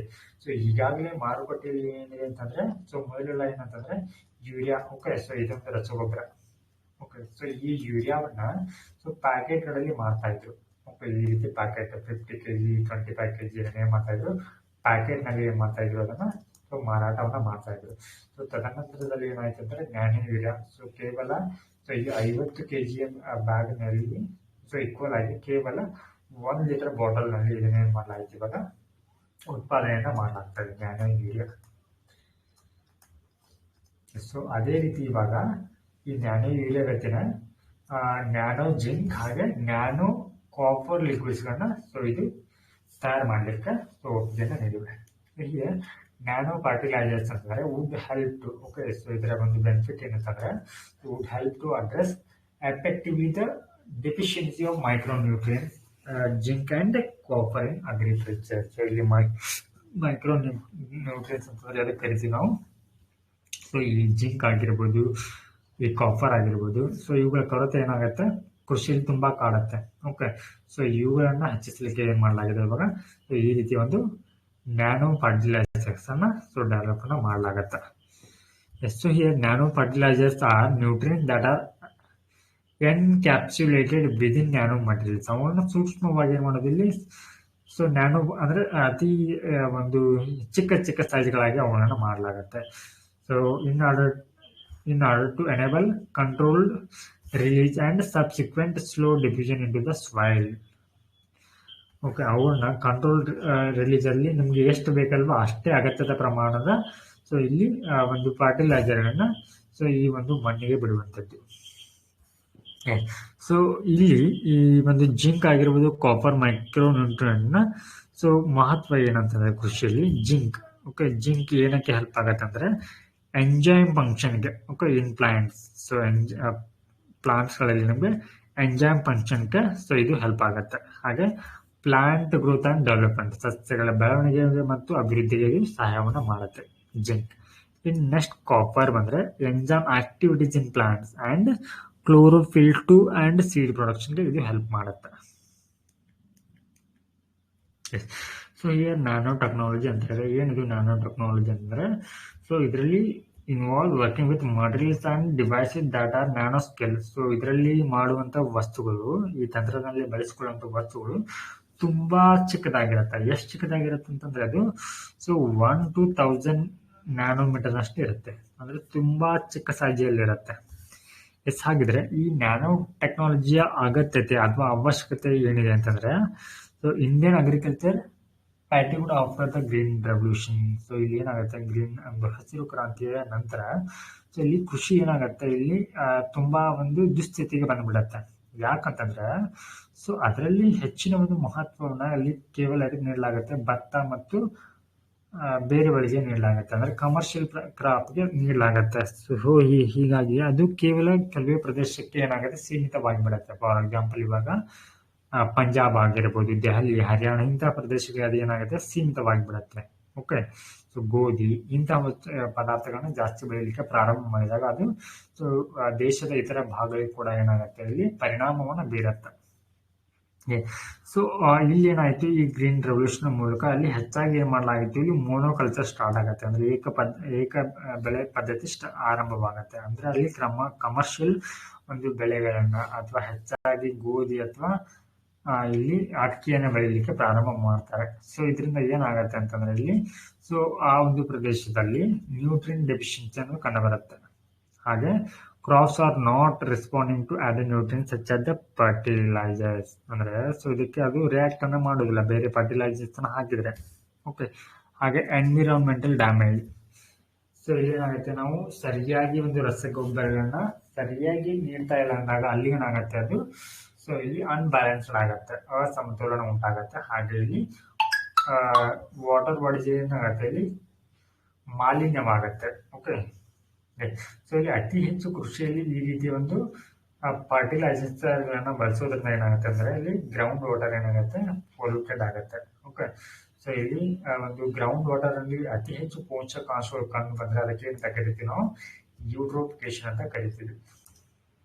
ಸೊ ಈ ರೀತಿ ಕೂಡ ಆಗುತ್ತೆ.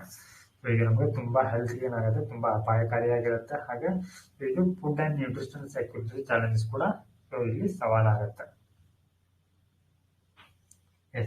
So overcoming other issues in Indian agriculture. So ಸದ್ಯಕ್ಕೆ ಕೃಷಿಯಲ್ಲಿ ಯಾವ ರೀತಿ ಸಮಸ್ಯೆ ಕಂಡುಬರುತ್ತೆ, ಇಲ್ಲಿ ಸೊ ಕೀಟಗಳಾಗಿರ್ಬೋದು ಅಥವಾ ಹಲವಾರು ರೋಗಗಳು ಕಂಡುಬರುತ್ತಲ್ವಾ. ಹಾಗೆ ಇದರಿಂದ ಏನಾಗುತ್ತೆ, ಬೆಳೆಗಳು ನಷ್ಟ ಆಗುತ್ತೆ. ಈ ರೀತಿ ಒಂದು ಸವಾಲುಗಳನ್ನ ಎದುರಿಸಲಿಕ್ಕೆ ನಮಗೆ ನ್ಯಾನೋ ಟೆಕ್ನಾಲಜಿ ಆಗತ್ತೈತೆ. ಸೊ ಇದೆ. ಸೊ ಈ ಒಂದು ನ್ಯಾನೋ ಟೆಕ್ನಾಲಜಿಯ ಒಂದು ಅಪ್ಲಿಕೇಶನ್ ಅನ್ನ ನೋಡೋಣ. ಸೊ ಈ ನ್ಯಾನೋ ಫರ್ಟಿಲೈಸರ್ಸ್ ಅಂತ ಬರುತ್ತೆ. ಓಕೆ, ಸೊ ಅಂದ್ರೆ ಚಿಕ್ಕದಾಗಿರುತ್ತೆ. ಅಂದ್ರೆ ನೀವು 50 kg ಒಂದು ಗೊಬ್ಬರವನ್ನ ಬಳಸೋದ್ರ ಬದಲಾಗಿ ಕೇವಲ 1 ಲೀಟರ್ ಏನಂತಂದ್ರೆ ನ್ಯಾನೋ ಲಿಕ್ವಿಡ್ ಯೂರಿಯಾವನ್ನ ಬಳಸ್ತೀವಿ.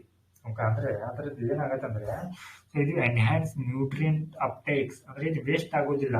ಓಕೆ, ನೀವು ನೀಡಿರುವಂತಹ ಎಲ್ಲ ಒಂದು ಪೋಷಕಾಂಶಗಳನ್ನ ಏನ್ ಮಾಡುತ್ತೆ, ಆ ಒಂದು ಸಸ್ಯ ಹೀರಿಕೊಳ್ಳುತ್ತೆ. ಸೊ ಇದರ ಒಂದು ಎಫಿಷಿಯನ್ಸಿ ಎಷ್ಟಿದೆ ಅಂತಂದ್ರೆ 90 to 100%. ಓಕೆ, ಸೊ ನೀವು 1 ಲೀಟರ್ ನೀಡಿದ್ರಿ ಅಂತ ಅಂತಾರೆ, ಅದರಲ್ಲಿ 900 to 1000 ml ಏನಾಗುತ್ತೆ, ಅದರಲ್ಲಿ ಯುಟಿಲೈಸ್ ಆಗುತ್ತೆ. ಸೊ ಇದರಲ್ಲಿ ಲಾಸ್ ಆದ್ರೂ ಕೂಡ 10 to ಓಕೆ, ಸೊ ಕೇವಲ ಅದರಲ್ಲಿ 100 ml ಮಾತ್ರ ಲಾಸ್ ಆಗುವಂತ ಚಾನ್ಸ್ ಇರುತ್ತೆ. ಅಂದ್ರೆ ಅಷ್ಟೊಂದು ಎಫೆಕ್ಟಿವಿಟಿ, ಓಕೆ, ಅದರ ಎಫಿಷಿಯನ್ಸಿ ಅಥವಾ ದಕ್ಷತೆ ಅನ್ನೋದು ಕಂಡು ಬರುತ್ತೆ. ಹಾಗೆ ನ್ಯಾನೋ ಪೆಸ್ಟಿಸೈಡ್. ಓಕೆ, ಅಂದ್ರೆ ಪೆಸ್ಟಿಸೈಡ್ ಅಂತಂದ್ರೆ ಇಲ್ಲಿ ಕೀಟನಾಶಕಗಳು. ಸೊ ಇದಕ್ಕೆ ಬಳಸುವಂತ ಪೆಸ್ಟಿಸೈಡ್ ಯಾವ ಸೈಜಲ್ಲಿ ಇರುತ್ತೆ, ನ್ಯಾನೋ ಸೈಜಲ್ಲಿ ಇರುತ್ತೆ. ಓಕೆ, ಅಂದ್ರೆ ಇದು ಏನಾಗುತ್ತೆ ಅಂತಂದ್ರೆ ಸೊ ಇಲ್ಲಿ ಟಾರ್ಗೆಟೆಡ್ ಮ್ಯಾನರ್ಗೆ, ಓಕೆ, ಅಂದ್ರೆ ಎಲ್ಲಿ ಒಂದು ಕೀಟ ಬಾಧಿತ ಬೆಳೆಗಳಿಗೆ ಮಾತ್ರ ಇದನ್ನ ಏನ್ ಮಾಡ್ಬೋದು ಅಂದ್ರೆ ಟಾರ್ಗೆಟ್ ಮಾಡಿ ಇದನ್ನ ಸ್ಪ್ರೇನ ಮಾಡ್ಬೋದು. ಹಾಗೆ ನ್ಯಾನೋ ಬಯೋ ಸೆನ್ಸಾರ್ ಅಂತ ಬರುತ್ತೆ. ಸೊ ಇದನ್ನ ಎದಕ್ಕೆ ಬಳಸ್ಕೊಳ್ತಾರೆ ಅಂತಂದ್ರೆ ಒಂದು ಮಣ್ಣಿನ ಸ್ಥಿತಿಯನ್ನ ತಿಳಿದುಕೊಳ್ಳಲಿಕ್ಕೆ, ಸಾಯಿಲ್ ಕಂಡೀಷನ್ ಹಾಗೆ ಕ್ರಾಪ್ ನ ಹೆಲ್ತ್ ನ ಸ್ಟಡಿ ಮಾಡ್ಲಿಕ್ಕೆ ಸೊ ಇದನ್ನ ಬಳಸ್ಕೊಳ್ತಾರೆ. ಹಾಗೆ nano materials for soil improvement. Okay, ಯಾವ್ದನ್ನ ಬಳಸ್ಕೊಳ್ತಾರೆ ಇಲ್ಲಿ ನ್ಯಾನೋ ಮಟೀರಿಯಲ್ಸ್ ಅಂದ್ರೆ ಮಣ್ಣಿನ ಒಂದು ಫಲವತ್ತತೆನ ಅಥವಾ ಗುಣಮಟ್ಟವನ್ನ ಹೆಚ್ಚಿಸಲಿಕ್ಕೆ so nanoparticles of clay ಅಂತ ಬಳಸ್ಕೊತಾರೆ. ನ್ಯಾನೋ ಮ್ಯಾಗ್ನೆಟ್ಸ್ ಆಗಿರ್ಬೋದು, ಸೊ ಇವುಗಳನ್ನ ಎಲ್ಲ ಬಳಸ್ಕೊತಾರೆ. ಹಾಗೆ ಬೆಳೆಗಳ ರಕ್ಷಣೆಗೆ ಸೊ ಇಲ್ಲಿ ಸಿಲಿಕಾ ನ್ಯಾನೋ ಪಾರ್ಟಿಕಲ್ಸ್ ಬಳಸ್ಕೊಳ್ತಾರೆ. ಹಾಗೆ ಈ ಒಂದು ನ್ಯಾನೋ ಟೆಕ್ನಾಲಜಿಯನ್ನು ಆಹಾರ ಸಂಸ್ಕರಣೆಯಲ್ಲಿ ಕೂಡ ಬಳಸ್ಕೊಳ್ತಾರೆ. So nano technology in food processing ಅಂತ ಇದೆ. Okay, so here food packaging and preservation. So ಇದನ್ನ ಯಾವ್ದಕ್ಕೆ ಬಳಸ್ಕೊತಾರೆ? Use to create antimicrobial and oxygen barrier coatings. So ಅಂದ್ರೆ ಈ ಒಂದು ರೋಗಾಣುಗಳ ವಿರುದ್ಧ ಆಹಾರವನ್ನು ಕಾಪಾಡಲಿಕ್ಕೆ ಬಳಸ್ಕೊತಾರೆ. ಹಾಗೆ ಆಹಾರ ಒಂದು ಸುರಕ್ಷತೆಯಲ್ಲಿ ಕೂಡ ಸೊ ಈ ಒಂದು ನ್ಯಾನೋ ಟೆಕ್ನಾಲಜಿಯನ್ನು ಬಳಸ್ಕೊಳ್ತಾರೆ. ಸೊ ಈ ರೀತಿಯ ಒಂದು ನ್ಯಾನೋ ಟೆಕ್ನಾಲಜಿಯ ಒಂದು ಇಂಪ್ಯಾಕ್ಟ್ ಏನಾಗಿರುತ್ತೆ ಅಂತಂದ್ರೆ, ಅಥವಾ ನ್ಯಾನೋ ಪಾರ್ಟಿಕಲ್ಗಳನ್ನ ಒಂದು ಹಾರ್ಮ್ಫುಲ್ ಇಂಪ್ಯಾಕ್ಟ್ ಓಕೆ ಏನಾಗಿರುತ್ತೆ ಅಂತಂದ್ರೆ, ಇಲ್ಲಿ ನ್ಯಾನೋ ಪೈಟೋಟಾಕ್ಸಿಸಿಟಿ ಅಂತ ಬರ್ತದೆ. ಪೈಟೋಟಾಕ್ಸಿಸಿಟಿ ಅಂತಂದ್ರೆ ಸೊ ಈ ಒಂದು ಟಾಕ್ಸಿಕ್ ಆಗಿರುತ್ತೆ, ತುಂಬಾ ವಿಷಕಾರಿಯಾಗಿರುತ್ತೆ, ಹಾಗೆ ಹಜಾರ್ಡಸ್ ಸೊ ಇದು ಮಾನವನ ಒಂದು ಆರ್ಗನ್ಗಳ ಮೇಲೆ ಏನಾಗುತ್ತೆ ಶೇಖರಣೆಗೊಳ್ಳುತ್ತೆ. ಓಕೆ, ಅಂದ್ರೆ ಆ ರೀತಿ ಒಂದು ನ್ಯಾನೋ ಪಾರ್ಟಿಕಲ್ಸ್ ಸ್ಪ್ರೇ ಮಾಡಿರುವಂತಹ ಒಂದು ಆಹಾರವನ್ನ ಸೇವಿಸಿದಾಗ ಅದು ದೀರ್ಘಕಾಲದಲ್ಲಿ ಬಂದು ನಿಮ್ಮ ಅಂಗಗಳಲ್ಲಿ ಏನಾಗುತ್ತೆ ಶೇಖರಣೆಗೊಳ್ಳುತ್ತಾ ಹೋಗುತ್ತೆ. ಹಾಗೆ ಹೈ ಆಕ್ಸಿಡೇಟಿವ್ ಸ್ಟ್ರೆಸ್ ಕೂಡ ಹಾಗೆ, ಅಂದ್ರೆ ಇದರಿಂದ ಏನಾಗುತ್ತೆ ಅಂದ್ರೆ ನಿಮ್ಮ ಚಯಾಪಚಯ ಕ್ರಿಯೆ ಸೆಲ್ ಮೆಟಬಾಲಿಸಮ್ ನಲ್ಲಿ, ಅಂದ್ರೆ ಸಸ್ಯಗಳ ಒಂದು ಸೆಲ್ ಮೆಟಬಾಲಿಸಮ್ ನಲ್ಲಿ ಅದೇನ್ ಮಾಡುತ್ತೆ ಇಂಟರಪ್ಟ್ ಮಾಡುತ್ತೆ, ಅಡಚಣೆಯನ್ನು ಉಂಟು ಮಾಡುತ್ತೆ. ಹಾಗೆ ಸೊ ಈ ಸಾಯಿಲ್ ಮೈಕ್ರೋಬಯೋಟಾ ಮೇಲೆ ಏನಾಗುತ್ತೆ ಪರಿಣಾಮವನ್ನು ಬೀರುತ್ತೆ. ಹಾಗೆ ಗ್ರೌಂಡ್ ವಾಟರ್ ಏನಾಗುತ್ತೆ ಪೊಲ್ಯೂಟ್ ಆಗುತ್ತೆ. ಸೊ ಇದಿಷ್ಟು ಪಾರ್ಟ್ 1 ಅಲ್ಲಿ ಕವರ್ ಆಗಿರುವಂತ ಸೈನ್ಸ್ ಅಂಡ್ ಟೆಕ್ನಾಲಜಿ ರಿಲೇಟೆಡ್ ಆಗಿರುವಂತ ಟಾಪಿಕ್ಸ್ಗಳಾಗಿದ್ದವು. ಸೊ ನೆಕ್ಸ್ಟ್ ಕ್ಲಾಸ್ ನಲ್ಲಿ ಕೂಡ ನಿಮ್ಗೆ ಪಾರ್ಟ್ 2 ಅಂತ ಬರುತ್ತೆ. So science and technology, so ಅದರಲ್ಲಿಯೂ ಕೂಡ ನಿಮಗೆ ಸೈನ್ಸ್ ಅಂಡ್ ಟೆಕ್ನಾಲಜಿ ರಿಲೇಟೆಡ್ ಆಗಿರುವಂತ ನ್ಯೂಸ್ ಇನ್ ಶಾರ್ಟ್ಸ್ ಅನ್ನ ಸ್ಟಡಿ ಮಾಡ್ತೀವಿ. News in short. So next class ನಲ್ಲಿ ಸೊ ಮತ್ತೆ ಸಿಗೋಣ. ಸೊ ಎಲ್ರಿಗೂ ನಮಸ್ಕಾರ.